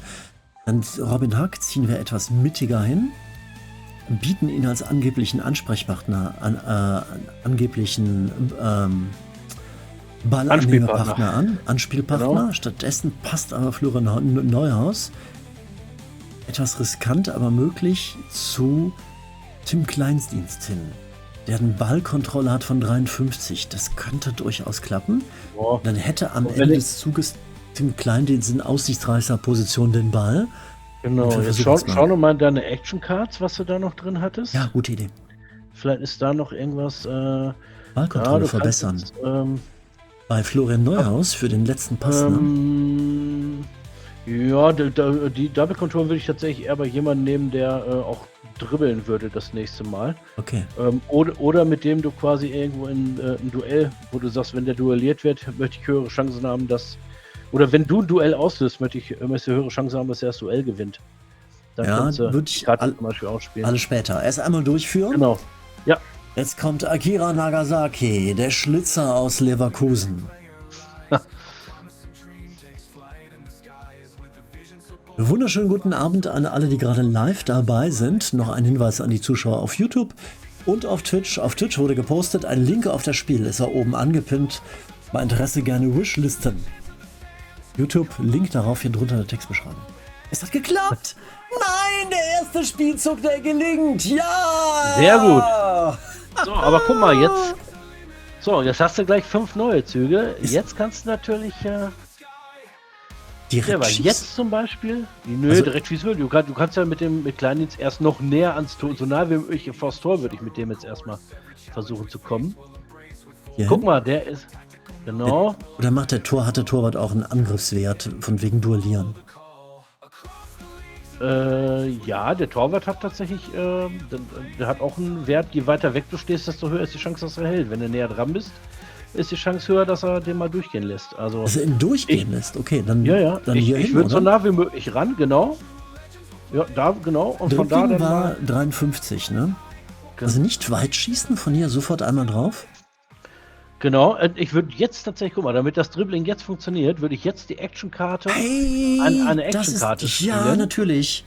Und wo lege ich die und drauf? Vielleicht auch nicht die Double Control, sondern die Ball Artist. Ja. Das heißt, wie er steht, nächstes Dribbling gewinnt. Du klickst jetzt den Spieler an, der die kriegen soll. Der? Hat er die jetzt bekommen? Ja, ist ausgegraut unten. Genau, und jetzt kannst du mit dem Spieler, der dribbelt jetzt auf jeden Fall dahin. Und jetzt von da aus würde ich ihn jetzt mal aufs Tor schießen lassen. Direkt links, wo das kurze Eck, in der Mitte kann er eher Ja, halten, genau, oder? direkt ins kurze Eck. Vollspann? Nee, Präzision. Vollspann ist aus der Entfernung, ne? Ich hab's mal Du wieder siehst nicht es jetzt, du hast jetzt 123, klick mal Vollspann an. auch. Wo steht die 147. 123? Über dem Kopf des Spielers jetzt. Ah, 147 Jetzt und das ist war 147, 123. Genau, Das ist der bessere Wert. Dann machen wir einmal den hier. Einmal hier Genau. drauf. Und die anderen ziehen wir aber auch schon mal. Wir haben ja noch 3 Züge. genau. Jetzt Wir kannst du stiften noch ein mal bisschen verwirren. Mal hier hin bewegen. Und er bewegt sich bitte hier vorne hin. Also wenn das kein Durcheinander stiftet. Jetzt bin ich mal gespannt. Das könnte jetzt tatsächlich mal der Anschlusstreffer werden. Ja, Daumen drücken, Leute. 3, 2, 1. Spielt, als ging es um euer Leben. Spielt. Akira ist dran. Genau, Akira ist dran. Genau, wie gesagt, diese Action Cards, da gibt es verschiedenste. Es gibt auch sowas wie, dass ich ein bisschen verwirrend schriften kann und einen zusätzlichen Ghost Player einfach irgendwo auf dem Feld platzieren kann, der sich dann einfach wieder in Luft auflöst, oder dass ich auch einen meiner Ghost Player dem Gegenspieler ausblenden kann beispielsweise. Den sieht er dann gar nicht. Das ist auch schon, welche Aktion geplant habe, dass ich den wohin bewegen, mit dem aufs Tor schießen will, und den blende ich aus. Dann sieht mein Gegenüber den gar nicht und bezieht den wahrscheinlich in seine Planung auch gar nicht mit ein. Oh, der hat uns den Ball abgenommen, ne? Ja, er hat jetzt tatsächlich noch den Ball abgenommen. Beim Torschuss, kurz vorm Torschuss. So ein Schuft. Ärgerlich. In der letzten Sekunde. Wahrscheinlich ist er geschubst worden, der Schiri hat es nur nicht gesehen. Und dann läuft er hinten hin. Oh, schön da hinten hingetribbelt. Akira macht viel mit Dribblings bei Kontern. Seine Spieler dürften schon ziemlich erschöpft sein. Ja, Akira, lauf dich ruhig. Müde, am Schluss werden wir ballern. Hat er gerade gekontert? Oder nicht? Nee. Ja, er hat gekontert. Und jetzt hat er Nummer 5 Aktionen. Akira haut Genau. alles in den ersten Minuten raus hier. Gute Taktiktipps kommen aus dem Chat. So halb das schon alles klar machen. Danke für die guten Taktiktipps aus dem Chat. Ich lese einmal vor von Desaster. WB, tritt ihn um, aus Frust, tu es jetzt. Aber ich bin nicht dran, er ist dran, ne? Er plant gerade. Genau. Ja, genau, er plant gerade. Er tüftelt, irgendwas Böses bereitet Akira. Jetzt bin ich dran. So, hier ein Ghost-Spieler, da ein Ghost-Spieler. Meinst du, er dribbelt bis hier vorne hin? Er hat 5 Aktionen. Wer ist denn Ja, davor? Ich glaube, ich überlege auch gerade, was er mit dem Spieler, der am Ball ist, macht. Vielleicht, weil ich sag mal, ich weiß ja ungefähr, wie weit man mit dem Spieler, ja, also dem Spieler bewegen würde ich mal ziemlich ausschließen, weil da ist nirgendwo in dem Umkreis ist ein Ghost-Player. Das heißt, der wird irgendwo einen Pass hinspielen. Am wahrscheinlichsten würde ich noch sagen, ist es der kurz hinter der Mittellinie steht. der hier, ne? Ja, zu dem er den Ball passt, genau. Und ob der denn dann passt oder schießt, ich würde, also Einmal neben den gezogen. ja, genau, da würde ich den Laufweg oder den Passweg schon mal zustellen. Dann müssen wir ihm allerdings auch den Passweg zustellen. Er würde dann wieder eins nach hinten, obwohl er steht ja neben ihm. Kann er von hinten auch? Er würde nur automatisch angreifen. Der Passweg wäre nicht zugestellt, ne? Genau. Wir könnten auch mit dem ersten Zug mit ihm vorziehen. Oder wird er vorher schon schießen? Vorher schon passen? Nur, ich würde vermuten, das macht wenig Sinn. Der Kleines wird so, oder ist das Kleines, der wird wahrscheinlich so schnell, der wird eher passen. Ich würde eher mich auf die Abwehr konzentrieren und vielleicht noch einen der Innenverteidiger ein bisschen vorziehen. Sven, du musst mir eine Sache nur erklären. Was ich noch nicht ganz verstanden habe, ist die Reihenfolge, wie die Aktionen ausgespielt werden, nachdem beide Seiten ihre Pläne gemacht haben. Welcher Zug kommt wann? Das ist ein bisschen schwierig. Es laufen so viel wie möglich läuft zeitgleich ab. Bei gewissen Aktionen durch diese Aktionsketten funktioniert das aber nicht. Da müssen manche Aktionen erst abgeschlossen sein, um zu sehen, ob die erfolgreich war halt und ob wir diesen Bonus ausspielen. Im Normalfall kannst du sagen, von ballführenden Spieler bis zum Tor läuft es quasi ab da läuft es ab. Also der würde jetzt erst passen und dann im Mittelfeld die Aktionen, die würden zeitgleich ablaufen und vorne, kann man im Grunde grob sagen, vorne im Angriff, die würden dann danach zeitgleich abgespielt. Okay, also zu Beginn alles eher zeitgleich und am Ende dann allerdings nicht zeitgleich. Also es ist nicht so, der eine, weil wir haben ja 5, die anderen haben 3. Deshalb hätte ich gedacht, ich mache die als der beginnt, meine erste von 5 Aktionen, dann kommt die erste der 3. Dann habe ich ganz am Ende noch die 5. der meiner 5 und schließe quasi das ab, aber so funktioniert das nicht. Nee, ja, so ganz hundertprozentig zeitgleich funktioniert es einfach nicht, weil dann gewisse Aktionen einfach nicht mehr vernünftig gegeneinander gestellt werden können, sage ich mal. Okay, also den hier vorne wollten wir noch zustellen, das machen wir wieder mit Itakura. Genau, weiß ich nicht, ja, kannst du duellieren oder einfach, Duell. Ja. Dann habe ich noch einen letzten Zug übrig und der hier vorne, mit dem haben wir noch gar nichts angestellt. Wir können also den eins zurückstellen. Das ist Rocco Reitz, der hat eine Defensive 51. Wir könnten auch duellieren, aber ich mache lieber Passweg zustellen.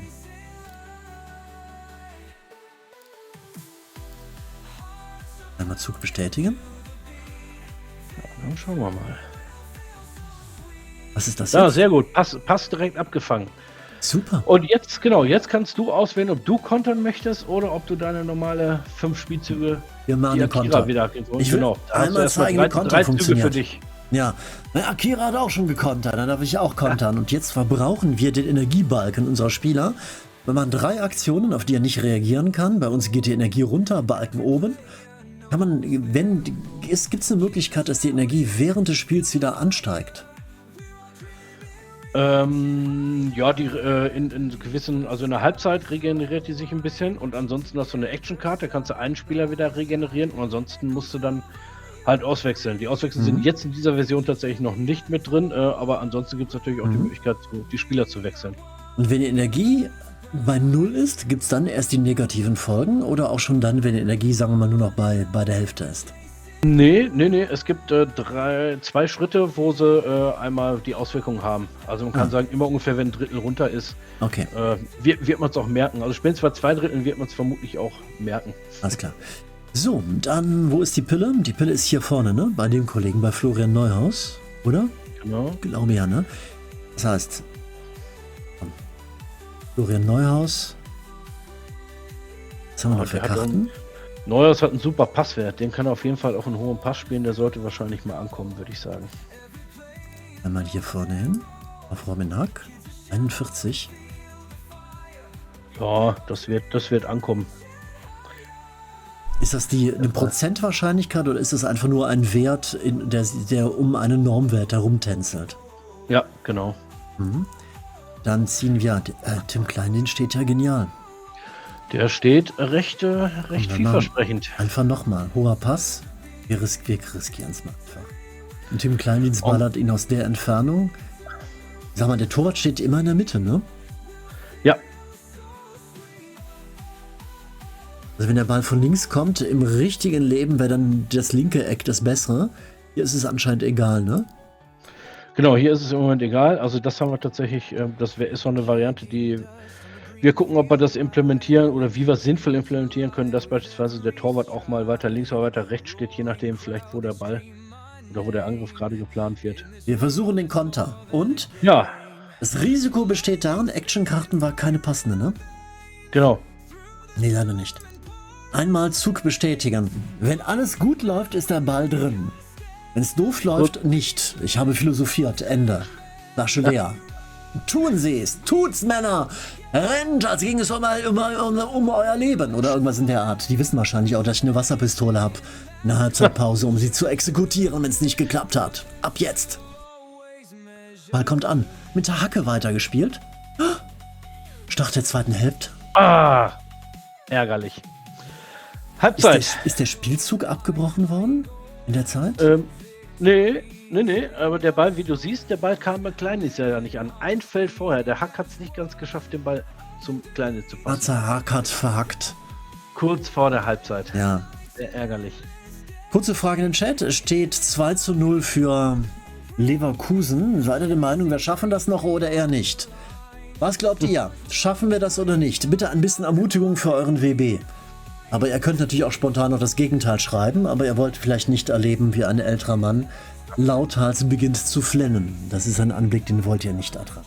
Ach, noch ist doch alles möglich. Und Akiras Spieler werden ja auch langsam müde von vielen Kontern. Genau. Im Chat kommen sehr positive Kommentare wie Zitat, Trainer austauschen, das ist viel schöner. Schiri wurde gekauft, Schiedsrichter wurde ein Five-Konzert bekommen, das Ding ist durch, dabei sein ist alles WB. Spielerbruch provozieren, die Leistung wird besser, aber einen Gesamtsieg sehe ich nicht. Das Ding ist durch, wir schaffen das, komm. Wir haben ja noch kaum Energie verbraucht bislang. Wer ist im Ballbesitz? Akira, ne? Genau, Akira wäre jetzt dran. Genau, ich wollte noch mal kurz ergänzen, auch zu der Energie. Es ist auch so, dass sie quasi auch in jeder Runde die Energie ein bisschen regeneriert, weil ansonsten werden die Spieler zu schnell, wenn ich Pech habe, müde oder die Werte werden zu schnell bei allen Spielern runter und ich habe auch nur ein gewisses Auswechselkontingent. Und damit ich auch ab Minute 70 noch Möglichkeiten habe, gute Spielzüge zu planen, regeneriert sich das auch während des Spiels ein bisschen, aber nicht immer. Genau, ich habe eben auch noch gerade den Hinweis bekommen, dass im Chat wohl durchaus ab und an mal auch noch so ein bisschen Fragen nach dem Singleplayer kamen. Da gucken wir gleich auch noch mal rein auf jeden Fall. Genau. Wir zeigen euch gleich den Fußball-Management-Part noch. Das hier sind die Matches, kann man sowohl ein Multiplayer-Match halt jederzeit durchführen oder man kann halt im Singleplayer den Fußballmanagement-Part spielen und die Matches dann gegen KI-Gegner entweder automatisch bestimmen lassen oder manuell austragen. So habe ich es, glaube ich, richtig erklärt, Sven.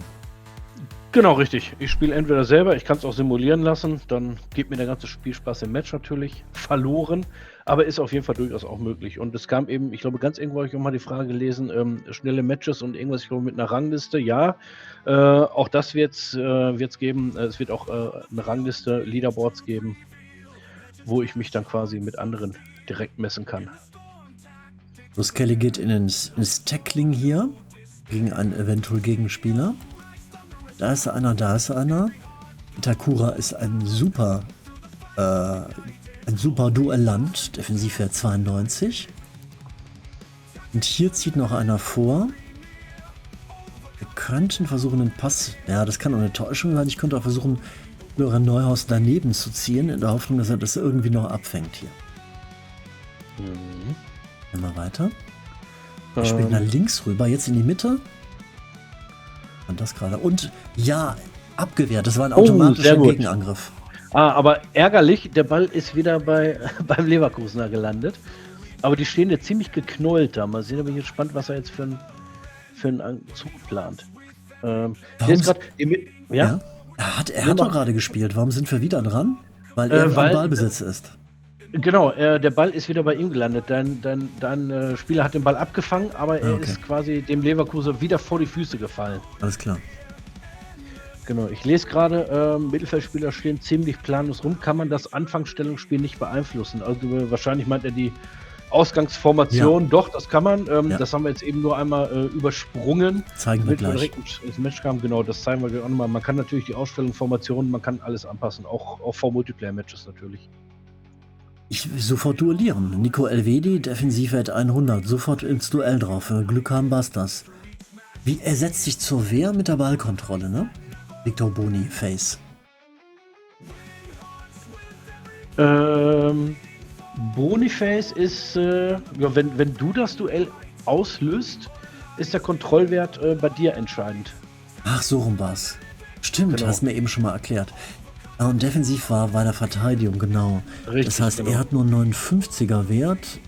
Go Itakura hat einen riesenhohen Kontrollwert. Das heißt, er ist derjenige, der in das Duell reingeht. Genau. Dann habe ich noch 3 Sachen, die stehen, wenn das Duell schief geht. Kann ich auch mit 2 Leuten duellieren? Nein, das geht nicht. Mhm. Also, ich kann mir denken, der hier vorne läuft hier hin. Und wer der Geisterspieler ist, das ist entweder einer von hinten oder es ist derselbe, der versucht, an mir vorbeizudribbeln. Ich würde letzteres vermuten. Deshalb würde ich mit Luca Netz den hinterlaufen und ihn hier dazwischen stellen. Luca Netz hat einen Kontrollwert von 33. Für das automatische Abfangen oder für die automatischen Abfangen und ich versuche den Ball zu bekommen, Aktionen, ist da der Kontrollwert auch entscheidend? Ja. Ah, da ist Nee, natürlich das automatische Abfangen ist der Defensivwert. okay. In dem. Dann würde ich Luca Netz hier hinziehen, Mhm.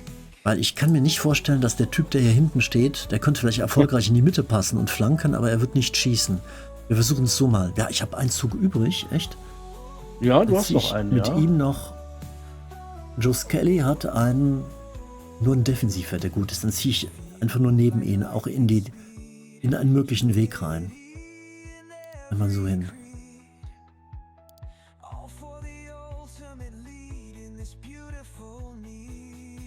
Was passiert? Ich habe es nicht genau kapiert. Wir haben abgefangen. Der Torwart hat gehalten. Sehr gut. Torwart hat gehalten. Ja, ich mache keinen Konter. Das war eben okay, aber er ist mit der Energie so weit runter. Ich will gucken, ob er am Ende platt ist. Im Augenblick, wie wähle ich etwas aus? Die Attacke habe ich jetzt ausgewählt, genau. Genau. Das ist der normalen Angriff. Und Jonas Omlin, hat einen schlechten Passwertler. Ja, einen kurzen Pass wird er aber hinkriegen. Also zu dem, der direkt vor ihm steht, das sollte funktionieren. Du meinst der direkt vor ihm steht, Ja, Nico genau. Elvedi? Der hat So einen Elvedi Passwert sollte ankommen. 60, Juk Scully nur 11. Wir passen also einmal hier hin. Und dann passen wir von hier gleich wieder hierhin weiter. Luca Netz hat einen Passwert von 40. Kurze Entfernung wird schon gehen, 63er Siehst du, Wert. das wäre jetzt zum Beispiel so eine Sache, wo ich planen würde, dass ich möglichst sichere Aktionen plane, Ja, um genau. im Ballbesitz zu bleiben, damit ich gleich im nächsten Zug Ja, vielleicht das war mein vorziehen Gedanke. kann. Ja, Und dann mit Luca Netz, der hat nur einen Passwert von 40, den müssten wir also jemand entgegenziehen. Florian Neuhaus steht zu weit hinten, deshalb hat er einen schlechten roten Wert, ne? Das heißt, aber mach mal Luca Netz nochmal. Klick den nochmal an. den kann er auch dribbeln, ne? Der hat einen Dribbelwert, Ja, Kontrolle genau. 3-3. Aber er schafft Genau, es du doch. kannst ein Stück. Aber ohne Gegenspieler schafft das doch unfallfrei bis hierhin, oder? Sollte man. Er muss den Ball ja hoffen wir nicht, zumindest er erstmal. muss den Ball ja nicht weiterverarbeiten. Er muss nur hierhin laufen. Und dann ziehen wir Florian Neuhaus weiter nach vorne auf die Position, wo er gut ist. Dann kann er von dort aus weiterpassen. Ja, das sollte. Wir haben immer noch eine Aktion übrig. Dann könnten wir sogar im Idealfall mit Florian Neuhaus noch ein Stückchen weiterlaufen. Hat zu dem Ball jetzt schon gepasst eigentlich zum Neuhaus? Ich glaube, Gute ist Frage. nämlich noch bei. Ich glaube, den hat noch Elvedi. Klicken wir Elvedi nochmal an. Gott, das ist alles durcheinander. Jetzt, genau. Nee, und jetzt gehen wir auf Neuhaus, dann. Neuhaus war... warte. Ich will So, mal noch mal nee, kurz. Ich habe einen Überblick genau. verloren. War nicht deine Schuld, war meine. Nochmal hier hin. Einmal passen. Genau. Das hat geklappt. Dann von hier aus Vorauswahl hier hin. Nochmal passen. Und von hier aus... Moment, dann Wolltest ist er du dran. dribbeln? Und er läuft... Moment, er hier. Läuft hier hin. Dann passt er hier hin. Du hast, glaube ich, eben schon mit Elvedi zu dem.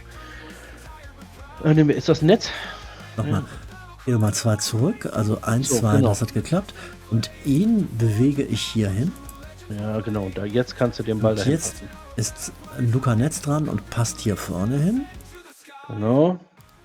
Und jetzt haben wir noch eine Aktion frei und er könnte zu Florian Neuhaus. Ne, jetzt ziehen wir. Er So, dribbelt Neuhaus einfach. weiter nach vorn. Nach vorne Ja, oder wir lassen ja. die letzte Aktion oder wir dribbeln einfach mit Luca Netz weiter in die Mitte. Obwohl, der steht auf der. Ich will lieber Florian Neuhaus in die Mitte ziehen. Da habe ich mehr von. Genau. Einmal bestätigen.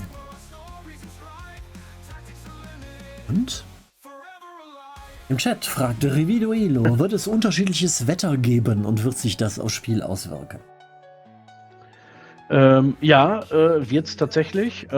Ist momentan noch nicht implementiert, aber wir haben tatsächlich schon Szenarien für Regen und Schnee haben wir.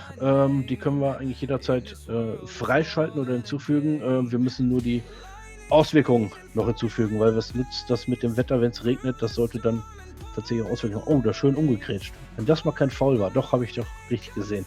Ja, in der Tat. Foul vom Leverkusener.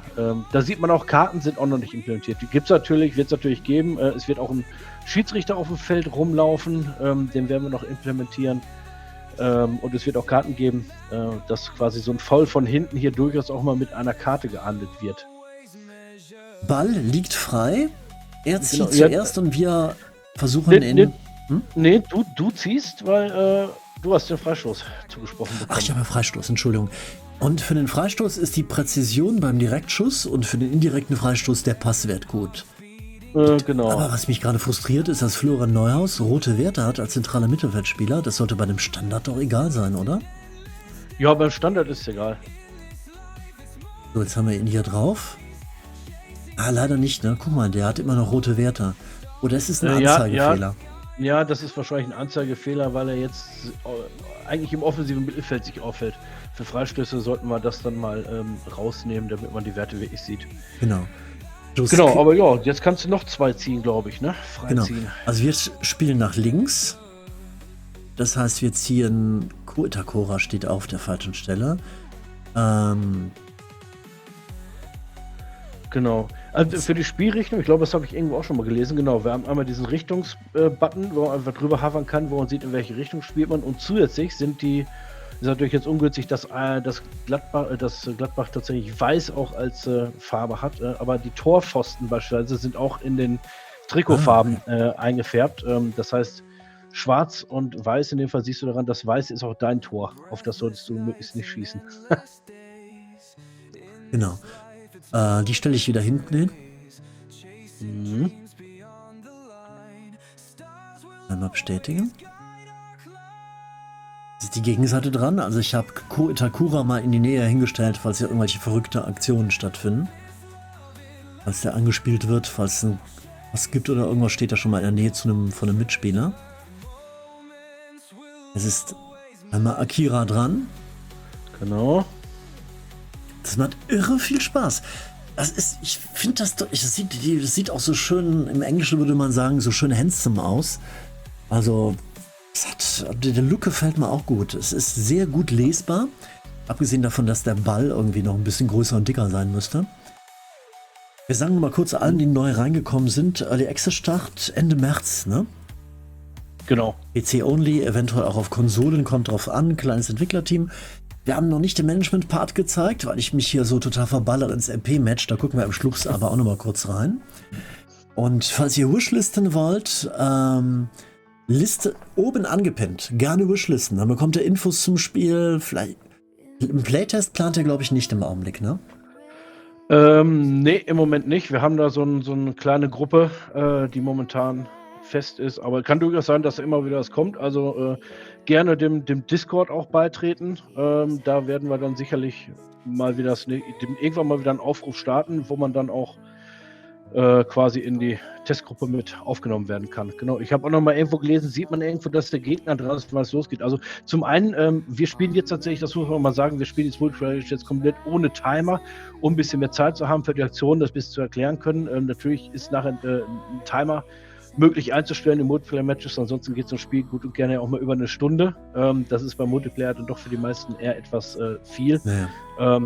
Genau, also da wird man uns dann einmal am Timer sehen und es wird noch eine Einblendung auch geben, wenn ich dran bin. Ansonsten sehe ich es halt dran, welche Spieler markiert sind. Wenn meine Spieler unten drunter alle markiert sind, bin ich an der Reihe und ansonsten ist der Gegner noch an der Reihe. Warum liegt Akira noch dran, ne? Oder habe ich irgendwas falsch gemacht? Nee, ich glaube, du hast deinen Spieler angeklickt, der einen Freistoß ausführen soll. Du musst jetzt doch sagen, soll er denn hinschießen? Ach so, ich bin dran, bist du sicher? Ja, du bist der Entwickler, genau. Du weißt es. Dann bitte hier hinpassen. Ich hatte dich gedacht, das schafft er schon. Notfalls bleibt er halt hier vorne liegen. Ja, der steht da ganz frei da außen, da links. Ja, und jetzt bin ich dran. Wunderbar. Und Discord, Link auf den Discord der Entwickler, ihr habt es gehört, vielleicht suchen die nochmal Tester, gibt es ebenfalls in der Textbeschreibung auf YouTube darunter. Erster angewinnter Kommentar und auch im Twitch-Chat. Wir sind dran, jetzt geht es von hier aus weiter. Wir haben Robin Hack, der noch einen guten Energiewert hat. Wir haben 54, er hat gute Passwerte. Ballkontrolle, er ist ein super Dribbler. Wir dribbeln mit ihm. Dribbelt bitte bis hierhin. Was hat er für eine... Ja? Ja? Der kann auch extrem weit dribbeln, weil er die Fähigkeit Dribbeln noch hat. Das heißt, normalerweise ist Dribbling nur 3 Felder, der kann jetzt 5 Felder weit dribbeln sogar. Und wenn man das noch mehr... Ich dribbel mit ihm. Fürs Flanken ist welcher Wert zuständig? Der Passwert. Ja. Wir versuchen Genau. mal eine Flanke von der Seite. Vielleicht kommt er sogar in der Mitte durch, ne? Mit dem... Ja. Es könnte sein, er hat... Wir laufen einmal hier hin mit ihm. Vielleicht klappt es. Der würde hier, wenn er hier stehen bleiben würde, auf ihn auswirken. Hier nicht, da würden beide auswirken. Hier wäre es nur einer. Da wäre die wahrscheinlich... Das ist der Wert vom Gegner, ne? Die 105 oder unserer. Ja. Nee, Da das wäre es ist 79. Das ist mehr. Und wenn er außen hin laufen würde, da würde er ihn mit ein bisschen Wahrscheinlichkeit abfangen. Hier würde er ihn gar nicht abfangen. Laufen wir einmal hier hin. Dann läuft er von hier aus weiter. Nee, kann er nicht. Er ist doch schon zweimal gelaufen. Das waren seine 2 Aktionen. Er kann nur... jeder Spieler kann nur zweimal. Dann könnte er jetzt gar nichts mehr machen hier vorne. Das ist ja dann Quatsch. Genau, in diesem Spielzug nicht. Aber du könntest jetzt hoffen, dass du deine anderen Spieler so gut platzierst und Akira denkt, er lässt deinen da außen mal stehen, sodass du im nächsten Zug den Sehr Ball gute schön Idee. laufen und reinflanken kannst. Dann wir versuchen die aus der Mitte weg auf den Flügel zu locken hier, damit er jede Menge Platz hat.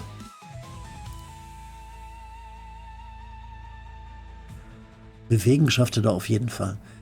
Ja, Und Franck Honorat auch in die der Mitte. kann auch mal- ja, der auch ein Entschuldigung, bisschen- einmal hier hin. So, und jetzt bin ich sehr gespannt, was jetzt passiert. Ja, mal sehen, was Akira jetzt als Gegenaktion plant. Was würdest du machen, wenn du meine Idee nicht kennen würdest, Sven? Ja, das ist tatsächlich jetzt schwierig. Ich glaube, den Außen würde ich da einfach stehen lassen, in der Hoffnung, dass der da auch wirklich da stehen bleibt und würde mich auf die Spieler, so wie er es gemacht hat, ja, in der Mitte konzentrieren. Und er hat dich direkt schön gefoult. Ja. Und jetzt habe Jetzt ich Freistoß, ne? Genau, Freistoß da zentral vorm Tor. Jetzt kannst du Und da das schön... Krasse ist, der hat gefoult und wieso ist der Ball denn da gelandet? Er ist Nee, der Ball, genau, der Ball ist jetzt an der Stelle, wo der Freistoß jetzt ist. Natürlich. Das heißt, der hat quasi ins Leere hineingegrätscht, weil er dachte, er hat ihn einfach umgehauen, obwohl er gar nicht am Ball war. Weil er hat auf Duell geschaltet und hat jemand duelliert, der aber eigentlich ungefährlich war und dadurch gibt es Freistoß für uns, oder? Genau, und jetzt hast du da schön zentral vorm Tor einen Freistoß. Den kann ich direkt machen mit dem Kleindienst. Ja, das könntest du versuchen. Obwohl, nee, ich glaube, warte mal, 1, 2, 3, 4, 5, 6. Ich glaube, von da kann er nicht direkt schießen. Ja, da wird er ein bisschen...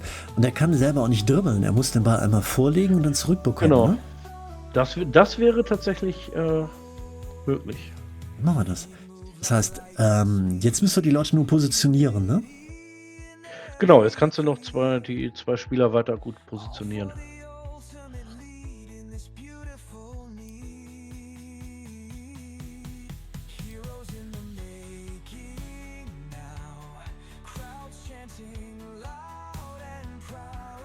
Chatten die sich gerade, wenn alle fertig sind, wäre ein Counter cool, zum Beispiel 3-2-1 los oder so ähnlich. Ja, so in der Art ist es tatsächlich auch geplant, dass man dann sieht, dass man dran ist. So, jetzt schauen wir mal. Du hast deine Spieler positioniert. Genau, ich biete Franck Honorat auf dem rechten Flügel an, das Flankenmonster. Vielleicht denkt er, man würde da rausspielen. Falls der Freistoß jetzt gleich durchgeführt wird, ich bin noch nicht dran, ne? Nee, er plant noch. Jetzt bin ich dran. Oh, er hat. Ja, deine denn? Passstation hat er schön zugestellt, würde ich mal Das sagen. geht doch gar nicht beim Freistoß. 7-Meter-Regel. Ich dachte, ich hätte auf jeden Fall Platz. Nee, er hat da anscheinend den Passweg direkt zugestellt. Ihr habt keine 7-Meter-Regel im Spiel drin. Nee, die haben wir tatsächlich momentan nicht, wie du siehst. Oh Das, nein. Wie doof, aber das war mir nicht klar. versuch mal, was passiert, wenn du da hinpassen willst jetzt. Vielleicht kommt er. Wahrscheinlichkeit ist zu gering, ne? 20:29, das ist 50-50. ja, etwas schlechter als 50-50, kann funktionieren. Aber du könntest natürlich. Wenn ich hier hinlaufe? Das klappt wahrscheinlich auch nicht, aber ich hätte freie Bahn dann. Der verrammelt sein Tor hier, ne? Du könntest natürlich jetzt. Pass irgendwo daneben und lauf mit einem anderen Spieler hin. Oh, das ist gut. Irgendwo Das heißt, der hier in den Raum passen und lässt den Spieler dahin laufen. hier hin. Und mit Genau. ihm laufen wir dann hier vorne hin. Das ist Kevin Stöger, der ist ein schlechter Schütze. Wie viele Aktionen kann ich machen? Moment, ich sehe gerade, ich glaube, das wird. Doch, probier mal. Versuch mal mit dem. Oh, schon passiert? Nee, ja, passiert. Gut. Er hat Er den hat den Ball. Ball fast. Ja, ich glaube, du hast zu schnell auf Pass geklickt. Aber gut, schade. jetzt einmal abgefangen. Ich wollte mir gerade noch was aufschreiben, was aus dem Chat noch kam. Leverkusen parkt den Bus vorm Tor. Feige Leverkusener. Aber er liegt 2-0 vorne. Er spielt jetzt schon, versucht jetzt schon den Sieg auf Zeit. In der Zeitspiel. 57. Minute. Ich finde, es sollte jetzt eine Flut von gelben Karten geben für alle Leute, die ja auf Zeitspiel spielen. Oder? Ja. Ja, Sieht der Chat genauso. Leverkusen parkt den Bus. Genau. Aber im Ernst ein bisschen Abstand bei einem Freistoß. Ja. Das ist einfach nicht, Ja. ist auch nicht intuitiv. 7 Meter, Ja, nicht das 9. 9 Meter oder 7 Meter Abstand beim Fußball. Beim Freistoß. 7,15 Meter, glaube ich, sind tatsächlich ganz genau. Was hat er gemacht? Ich habe es gerade gar nicht mitgekriegt, aber ich habe nur gesehen, dass er irgendwo hingelaufen ist. Da gekontert? Er hat sich von alleine bewegt und ich konnte gar nichts machen. Ja, er wird wieder gekontert. Das macht Akira anscheinend gerne, denn der mag das Konterspiel anscheinend. 9,15 Meter heißt es im Chat. 9,15 Meter. Genau, die weiß 7 Meter sind 9,15 Meter, genau, nicht 7,15 Meter. Danke an Elydia fürs Abo, an Coyote fürs Abo, an Toms fürs Abo, an Asonori fürs Abo. Wir sind wieder da. Er zieht so vor mit verschiedenen Leuten. Also so vorne würde ich vielleicht jetzt auch nicht die alle wegziehen. Du hast da hinten, hast du zwei, die quasi direkt voneinander stehen. Ja, das ist ja vollkommener Quatsch, aber die können nicht so weit ziehen. Nee, da kannst du nur ein bisschen näher Einer hin. zieht ja in die Mitte. Das hier vorne ist Nico Elvedi. Wie war das nochmal? Mit Defensive fängt man ab oder mit Kontrolle? Ballabfang ist mit Defensive. Dann ziehe ich ihn ein Stück davor hin. Sollte er hier eigentlich was abfangen können, selbst bei einem hohen Ball. Und die beiden, wir gehen einfach dazwischen. Wer ist das hier vorne? Rocco Reitz. Defensive, Passen, alles Mögliche gut. Der stellt sich einfach daneben hin. Abfangen war auch hier Defensive. Wer steht hier vorne? Das ist wahrscheinlich, nee, das sind die eigenen. Robin Hack, linker Stürmer. Mittelstürmer Kleindienst. Kevin Stöger steht zu weit vorne. Frank Honorar steht an der richtigen Stelle.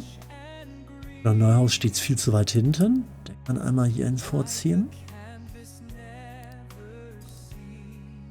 Und ich würde ihn sogar zweimal vorziehen. Dann kann ich den nochmal bewegen? Nee, ne? Defensiv kannst du jeden Spieler nur einmal. Okay. Wen haben wir hier vorne? Go Itakura, der steht zu weit hinten. Ne? Zu weit vorne tendenziell. Hack steht auch schon zu weit hinten. Das sind alles Leute, die vorne stehen sollten. Wir könnten mit Rocco Reitz noch was zustellen. Mit ihm könnte ich hier ein Zug noch übrig. Den würde ich nutzen, um Leute auf ihre besseren Positionen zu schicken. Ich würde Kleindienst vielleicht wieder weiter nach außen schieben. Wieder hier vorne hin. Die Seite ein bisschen besser verteilt. Ja. Oder ne? Immer noch im Ballbesitz. Nee, der Ball liegt frei. Sein Und letzter ich bin Pass dran. Genau, du bist dran. Du kannst jetzt den Ball direkt holen. Oh, und das heißt, er greift den Ball mit der Kontrolle, ne? Genau. Läuft er hin. Den Ball Eine hat er halbe jetzt. Chance, aber wer soll es sonst machen? wird- Gibt ja keiner. Ja, nee, das ist so. Jetzt musst du natürlich gucken. Ich glaube, der jetzt den Ball hat nicht so einen besonders guten Passwert, wenn ich das richtig gesehen habe. Juice Kelly, Passwert von 11 ist, aber er Ja, hat einen da solltest du, entweder kannst du mit noch dribbeln, aber da kann er den Ball nicht mehr passen. Ich würde versuchen, jetzt eher ihm entgegenzugehen und Ja, den okay. Ball einem zuzuspielen. Dann machen wir das mit Florian Neuhaus. Der steht zu weit hinten. Wir nehmen das mit Rocco. Der steht sowieso schon weit hinten. Dann gehen wir mit ihm. 3 Felder oder 2 Felder passen? 3 Felder passen, ne? Ja, genau. Und da kann er hinpassen. Dann wir hier hin und er passt dann hier hin. Und dann laufen wir mit Rocco Reitz uns nur ein Stück freier. Und er passt dann. Hoppla. Und dann haben wir noch eine letzte Aktion und die würde dann Florian Neuhaus. Passwert ist gering, der wird einfach sich weiter nach vorne bewegen. Das, was du da jetzt übrigens siehst, warum so ganz viele Felder jetzt markiert sind, Ja? liegt daran, weil der Spieler hatte den Pass in den freien Raum, die Fähigkeit, und kann dadurch deutlich weiter und auch auf alle Felder passen, auf denen gerade kein Gegenspieler oder kein Spieler Okay. steht. Aha. Oh, das ist ja spannend. Mal gucken, was er jetzt macht. Wir hoffen mal, dass den Ball wirst du kriegen. Jetzt hoffen wir mal, dass er überhaupt der erste Pass ankommt, weil bei dem geringen Passwert und da steht direkt ein Spieler daneben. Im Optimalfall wird er gefoult und du kriegst direkt einen Freistoß. Ja, der Optimalfall ist leider nicht eingetreten. Das heißt, die Gegenseite ist am Ball und er plant jetzt seine Züge und er hat 2 Leute, die relativ frei stehen. Der steht vor.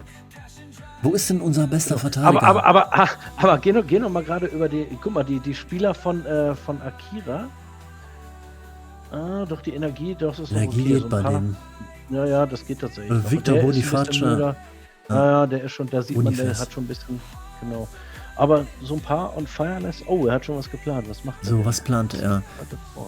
Einer will ganz in die Mitte gehen, das ist klar. Nico Elvedi ziehen wir direkt hier drauf. Nico Elvedi bitte einmal duellieren. Wahrscheinlichkeit sehr hoch, dass es klappt.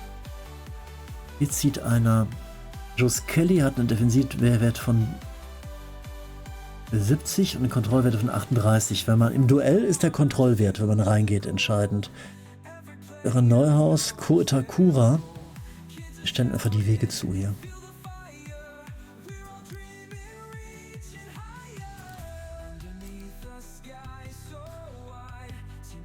Stellen die Wege zu.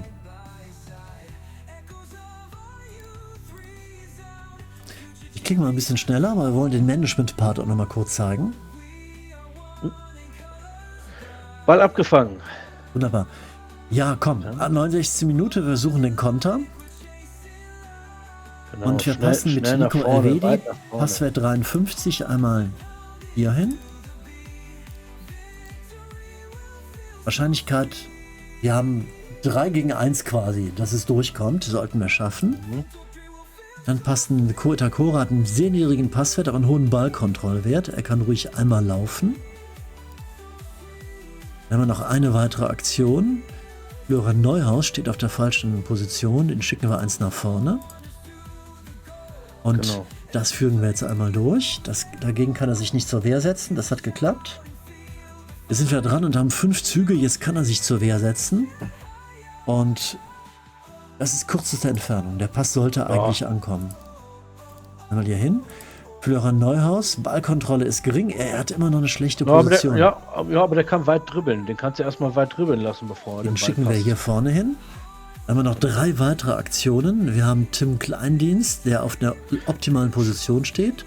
Sehr Kevin ungünstig Stöger. ist natürlich für dich, dass da hinten 3 Leute im Strafraum Der stehen. packt den Bus, hör mal, wie feige ist das denn?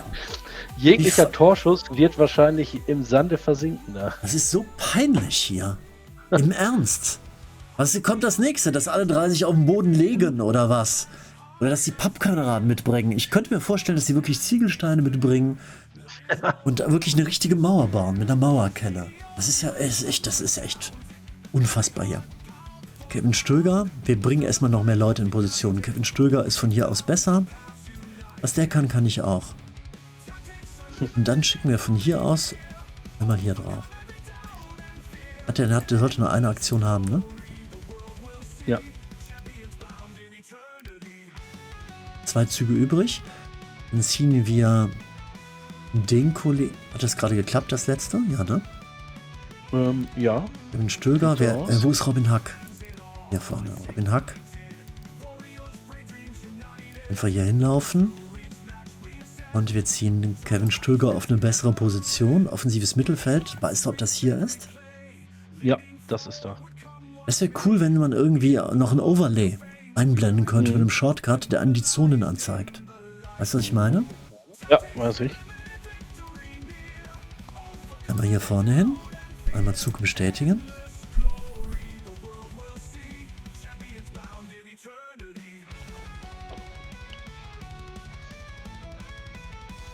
Ja, jetzt wollen wir erstmal hoffen, dass er seine Rudelabwehr da mal auflöst. Desaster, schreibt im Chat. Akira führt 2:0. Wo es klappt, das Dribbling, ein zauberhaftes Dribbling. Wir stehen frei vorm Tor. Na komm. Wir schießen direkt von hier. Was soll man sonst machen? Der macht alles, um das zu verhindern. Nö, du kannst ja erstmal noch, lauf doch erstmal noch 2 Felder weit vor oder 3 Felder. Bis dazwischen läufst du und von da schießt du. Meinst du? Wahrscheinlichkeit Ja. halbe, dass es klappt. Genau. Aber wahrscheinlich höher, als von da hinten zu schießen. Kann ich hier hinlaufen sogar? Ja, du kannst da sogar hinlaufen. Du kannst ja mal, klick mal ins Tor. Dann wirst du sehen, wie hoch deine Torschusswahrscheinlichkeit ist. Nee, noch mal einmal Oh, rückgängig. das war zu niedrig. Ja, noch einmal rückgängig. So, jetzt klick mal und versuch mal direkt ins Tor zu schießen, wie hoch da die Wahrscheinlichkeit ist, weil der auch Torwart und 2 Abwehrspieler. Also, das ist, da wird es wahrscheinlich Sinn machen, erst zu dribbeln und dann zu schießen mit dem Spieler. Mit Vollspann auch nicht besser. Nee, beides. Dann machen wir das anders. Dann ich dribbel mal hier drauf direkt. Das ist halbe. Warum greift der da links nicht ein? Der hier oben nicht ein? Da, wo die Maus ist.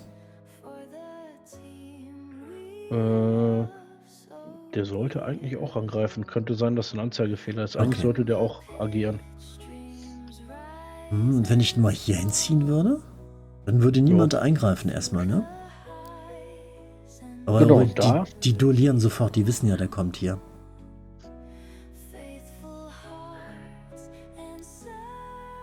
Ja, vielleicht hast du ja Glück und kriegst einen Elfmeter.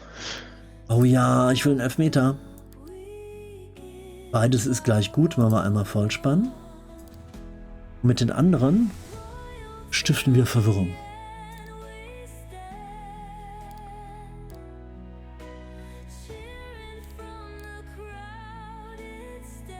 Oh, Kevin Stöger ist immer noch nicht in der offensiven Mittelfeldzone, ne? Doch, sollte er sein. Er ist leider rot. Interessant. Florian Neuhaus ist zu weit hinten. Und ihm noch hin. Und einmal Zug bestätigen.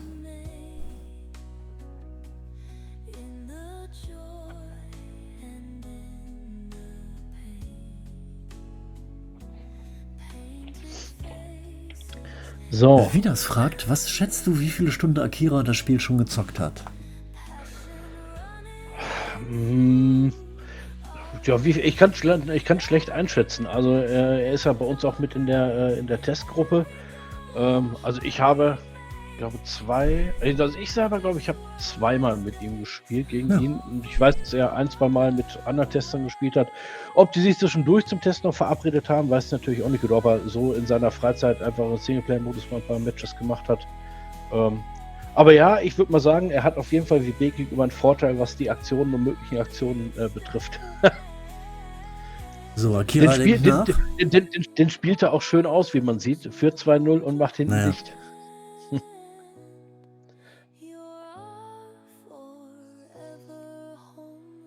Und hat den Ball erfolgreich abgenommen, ne? Ja, er hat dir leider den Ball abgeluchst. Es zieht dann noch, er macht schon wieder einen Konter. DDG ist ihm völlig egal, ein Konter nach dem anderen.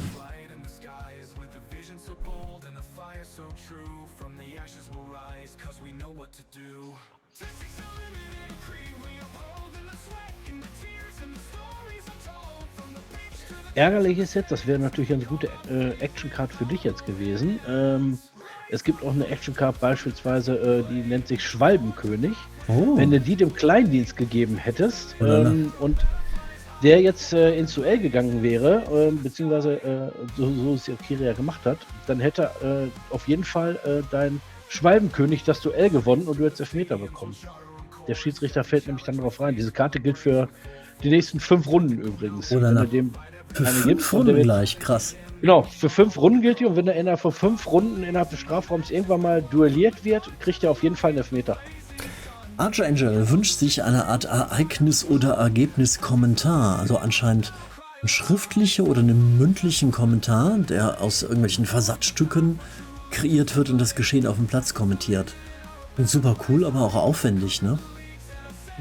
Ja, vielleicht magst du da einfach noch mal ein bisschen zwei Kommentare zu schreiben, in welcher Art und Weise du dir das vorstellst, ja, Ergebnis und Wir können Ereignis. kontern. Komm, wir kontern noch. Genau, ja, so kurz vorm Tor würde ich auf jeden Fall auch noch mal kontern. Das kann auf jeden Fall ja auch nicht. Sag mal, ist der Ball hier vorne? Genau, bei Kleinitz ist der Ball Der direkt. kann doch direkt Die Frage, feuern. Der ja, kann die nichts im machen. Grunde, nee, der kann nichts machen. Du kannst jetzt direkt vors Tor laufen oder direkt reinschießen. Einfach. Also Oder, aus hier, dann gibt es wieder nur eine 1:1 Wahrscheinlichkeit. Er kann hier laufen. Einmal. Dann hier reinballern. Ah, 68, nee, das ist Quatsch. Ich gebe dem, wenn man einen wieder zurück. Der ballert direkt. das sieht gut aus. 70, 68. Also wenn die beiden eingreifen, dann würde ich doch noch dichter ranlaufen. Ja, kannst du mal noch. Ja, die greifen sowieso ein. Kannst du mal versuchen, noch näher ranzugehen. Dann gehen wir lieber, 114. dann gehe ich doch hier hin. 1:1. Und dann. Ich kann nur dahin feuern. Oh, das ist aber schlecht. Das ist ein ganz mieser Winkel dann. Ja, das geben wir ein Feld zurück. Das müssen wir, glaube ich, noch anpassen, wenn man direkt davor steht. Dass man Hierhin. macht natürlich 1:1 keinen Sinn, nur wahrscheinlich. in die lange Ecke zu schießen. 1:1 und jetzt 3:1, dass es klappt. Das heißt 1:1, dass das Laufen erfolgreich ist, ohne dass ich den Ball verliere. Ne? Ein Präzisionsschuss. Vollspann. Vollspann ist sogar noch besser. Einmal Vollspann hier rein. Und dann bewegen wir einen irgendwie in eine bessere Position mal endlich.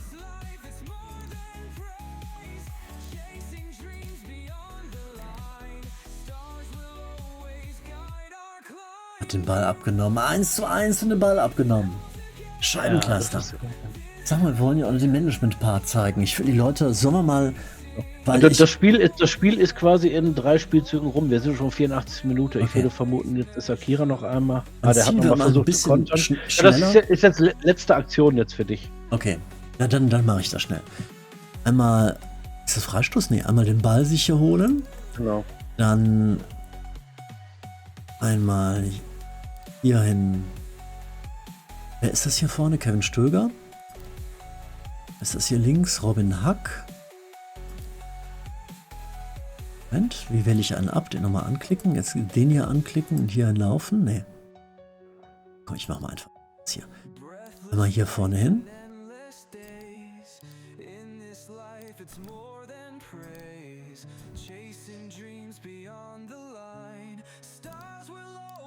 Jetzt hat er den Ball. Genau. Jetzt hier passen. Wird wahrscheinlich nicht klappen, ist mir gerade egal. Auch gucken wir mal. Dann hier hin. Und der haut ihn direkt per Seitfallzieher ins Tor. Da steht 1149. Also wenn das nicht klappt, Mensch. Ja, also wenn der den Ball jetzt kriegt, wird es definitiv ein Tor, weil seine On-Fire-Anzeige ist voll. Jetzt hoffen wir mal, dass der Dann Ball noch- ankommt. Genau, noch etwas ziehen noch wie vor, um den ein bisschen zu verwirren.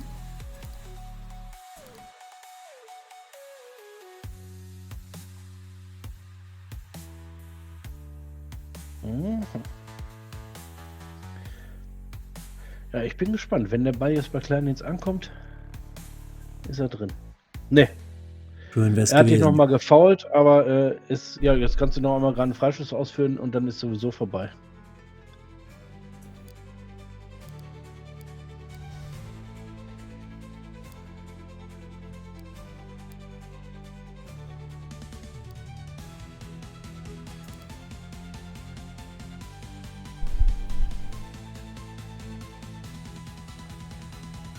Ich 90. vermute- Minute. Ich vermute, er stellt wieder jemanden direkt davor, aber ich habe das schon aufgeschrieben mit dem Abstand. Das haben wir tatsächlich, eigentlich war das nur. Ah, ne, hat er nicht. Ah, er hat alle hinten auf Oh, Kleines guckt, auf positioniert. dem Ernst, schaut euch das mal hier an. Ja, das ist. 2:0 mit Leverkusen, dem deutschen Meister, bei den armen Gladbachern. In der 90. Minute 4 Leute hinten reingestellt. 4 Leute. Jetzt hat Schande. er tatsächlich den Bus geparkt. Buh, Im pfui. wahrsten Sinne des Wortes.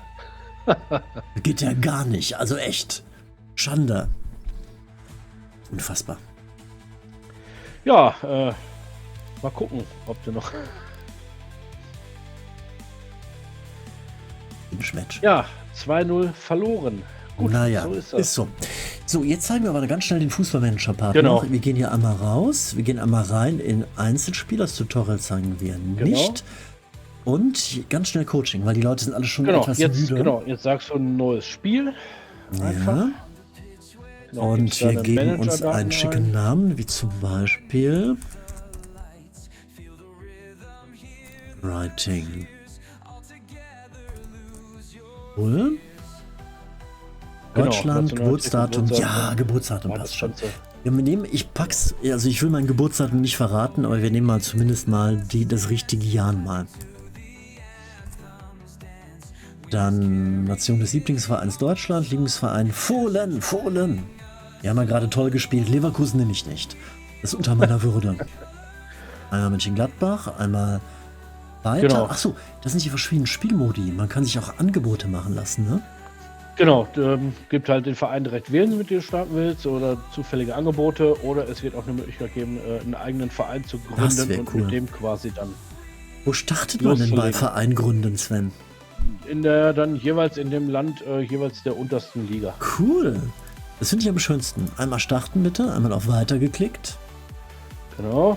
Jetzt kannst du deinen Startverein auswählen. Ja.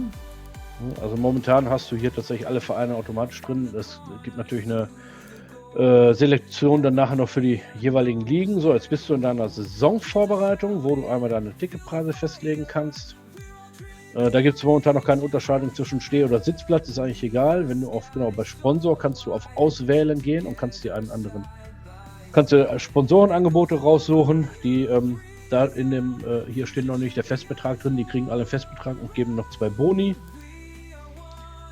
Fanartikel ist momentan noch nicht integriert, gibt es natürlich später auch. Und wenn du bei Auswählen bei Trainingslager draufklickst, der Button ist leider nicht richtig aktiv, dann kannst du noch ein Trainingslager wählen zu Beginn, wo du halt gewisse Kosten hast und noch einen kleinen Bonus und verschiedene Schwerpunkte hast. Und wenn du einmal auf Trikot ändern gehst, dann kannst du sogar Zu spät. noch... Bin schon jetzt eins ist weiter, zu weil spät. ich weiß, Macht dass die nichts. Leute Genau. nicht mehr lange bei der Stange bleiben, Kein weil Problem. viele morgen berufstätig sind. Einmal schnell die wichtigsten Funktionen gezeigt. Genau, jetzt klicken wir einmal auf, dann geht, genau, das ist halt dein normaler Kalender, wo du Ereignisse hast. Wenn irgendwelche Ereignisse anstehen, dann siehst du im Kalender und kannst sie planen. Im Juli ist erst noch nichts außer ein Trainingslager, dann kommen die Spiele logischerweise im Kalender. Kannst Rollenspiele verlegen, es gibt auch verschiedene Ereignisse, die du planen kannst. Genau. Und wenn du auf Team gehst, da kamen wir eben schon mal hin, wo auch manch einer eben schon mal gefragt hat, das ist quasi dein Aufstellungs- und Taktikbildschirm, wo du deine Aufstellung festlegen kannst, deine Taktik, deine Formation festlegen kannst. Hier kann man Informationen speichern, wieder aufstellen. Es gibt Komfortfunktionen, man kann der KI das quasi überlassen, dass die besten Leute aufgestellt werden oder alles selber machen. Hier vorne sind die verschiedenen Werte, da kann man auch sortieren, Alter der Spieler ist klar. Und mal kurzer Hinweis, die Entwickler haben nicht die offiziellen Lizenzen, was wir hier gerade benutzen. Die wären zu teuer gewesen für ein kleines Projekt. Was wir nutzen, ist eine kleine Fan-Mod, die uns der Akira Nagasaki freundlicherweise gebastelt hat, denn die Gladbacher so halbwegs korrekt sind, untergebracht sind. Der Stärkewert, das ist quasi nur die Summe, die virtuelle Summe von allem, von den Einzelwerten, so für eine schnelle Orientierung. Und Defensive, Passen, Kontrolle, Präzision habt ihr eben schon im Spiel erlebt. Genau, es gibt halt, also was du sagst, automatische Ausstellung, ja, durch einen Code-Trainer, sofern ich denn jemanden angestellt habe, logischerweise, kann ich das nur nutzen. Ansonsten, ein paar nette Komfortfunktionen habe ich, wenn du mal einen Spieler, der aufgestellt ist, anklickst, irgendeinen, ja, genau, und wenn du jetzt unten in der Auswechselliste runterscrollst, kannst du den, oder auf der Auswechselbank, über den du drüber hoverst, der wird direkt mit denen verglichen. Da kannst du halt direkt schon mal sehen, okay, wie sind die beiden im Vergleich zueinander, welchen von beiden stelle ich vielleicht eher auf. Genau, oder wenn du da auf dem Spielfeld über einen Spieler drüber hoverst und die also STRG-Taste drückst, geht so ein kleines Fenster auf, wo du siehst, welcher Spieler wäre jetzt für die Position am ehesten geeignet und steht da schon der beste Spieler oder nicht. Das sind einfach so kleine nette Komfortfunktionen. Ansonsten haben die Spieler auch natürlich ein Spielerprofil, wo ich ein paar Statistiken sehen kann für welche Werte haben die Statistiken, Tore geschossen und so weiter, wie lange läuft der Vertrag noch, Vertragslaufzeiten, all das kann ich im Spielerprofil noch erkennen und ja, dieser Bildschirm wird halt der sein, den ich am meisten benutze. Genau, die Attribute kann ich alle trainieren lassen oder auch die Fähigkeiten der Spieler, die kann ich alle verbessern übers Training. Du musst kurz das Training zeigen. Ist das hier vorne, ne? Genau. Genau, wenn du einmal in Training gehst, genau, da sehe ich einfach meine gesamte Mannschaft mit den Trainingszielen und wenn ich dann auf Training gehe, dann kann ich halt sagen, ich möchte ein bestimmtes Attribut verbessern, eins seiner Spielerfähigkeiten oder eine Fähigkeit ihm überhaupt beibringen. Oder ich kann auch sagen, der ist jetzt, gut, beim Torwart ist jetzt eher weniger, aber ich sag mal, keine Ahnung, ich habe einen Innenverteidiger und möchte, dass er auch als linker oder rechter Verteidiger trainieren kann oder agieren kann, dann kann ich ihn auch einfach eine Position trainieren lassen, dann kriegt er im Training Erfahrung darauf und auch wenn ich den im Spiel auf der Position einsetze, kriegt er auch Erfahrung dazu und ja, nach einer gewissen Zeit hat er dann halt sein Trainingsziel erreicht und ich kann sagen, möchte ich das als Nebenposition haben oder soll es die neue Hauptposition beispielsweise werden. Genau, so läuft das Training. Ich habe natürlich auch eine Jugendakademie, A, B und C-Jugend, sodass ich sagen kann, ich kann auch meine Jugendspieler von klein auf ranziehen.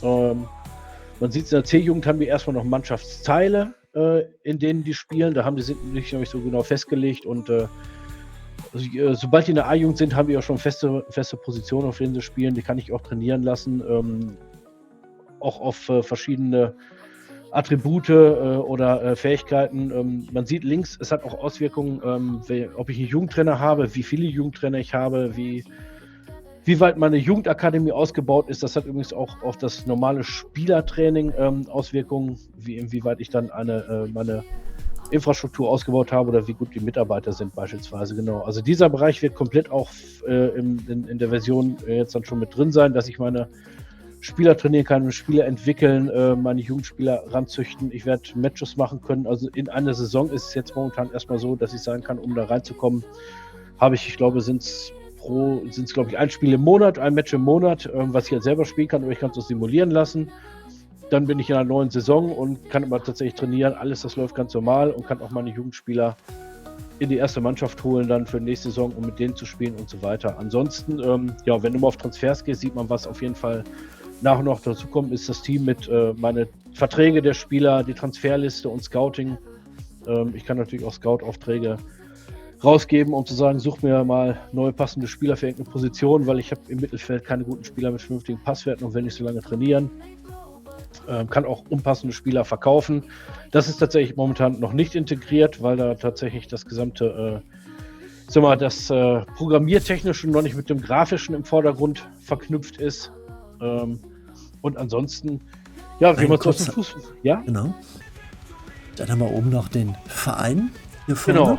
Genau, beim Verein, gut, da habe ich halt meine Vereinsführung, die Finanzen, Infrastruktur, Personal, Sponsoren, Vermarktung, das, was man halt so aus dem Managerbereich auch kennt, wo ich dann meine Infrastruktur habe, die ich verbessern und ausbauen kann, mein Personal passend einstellen oder auch entlassen, wenn ich sehe, meine finanziellen Möglichkeiten schwinden irgendwo, oder ich kann auch Infrastruktur stilllegen, dann habe ich halt nur laufende monatliche Kosten, aber mir fallen auch die ganzen Effekte natürlich weg für die guten Trainingsanlagen oder so.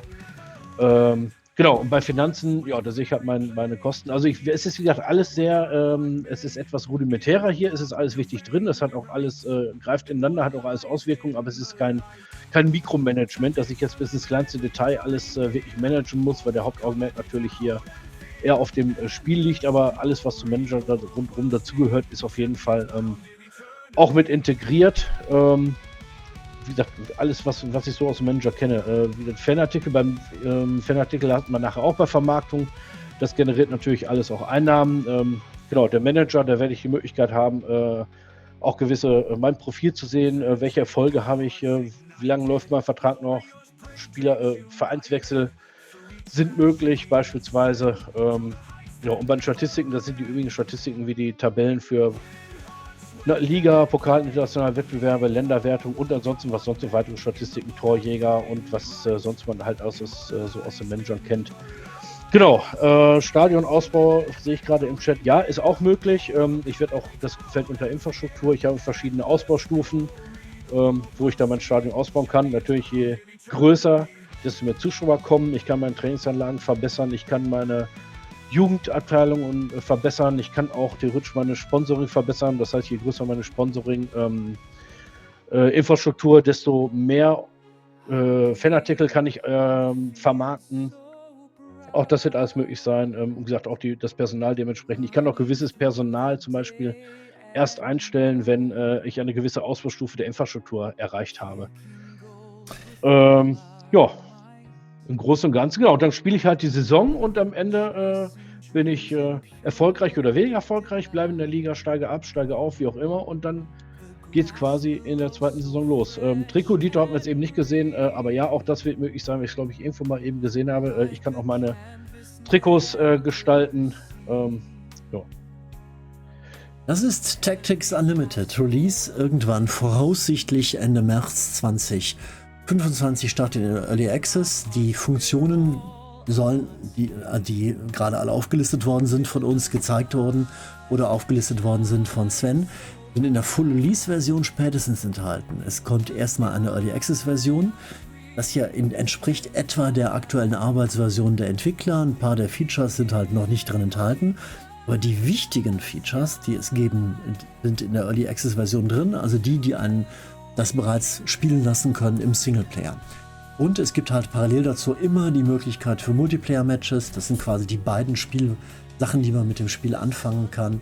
Einzelspieler, Management-Part, Spiele gegen KI irgendwann mal oder Spiele, man kann dann manuell seine Spiele entweder hier austragen, automatisch austragen lassen im Management-Part oder halt manuell durchführen lassen selber. Akira Nagasaki, mittlerweile im Chat, auch da. Lieben Dank von uns allen für die tolle Demo, die du hier geleistet hast. Und Akira schreibt selber, Zitat, er würde das Spiel liebevoll bezeichnen als ein Tippkick-Schach und da ist echt etwas dran. Ja. Das ist eine sehr hübsche Form.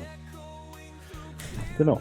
Lieben Dank an Sven, hat mir irre viel Spaß gemacht. Habe ich auch gesehen bei den Zuschauern auf Twitch super gut an und freue mich schon sehr aufs nächste Mal.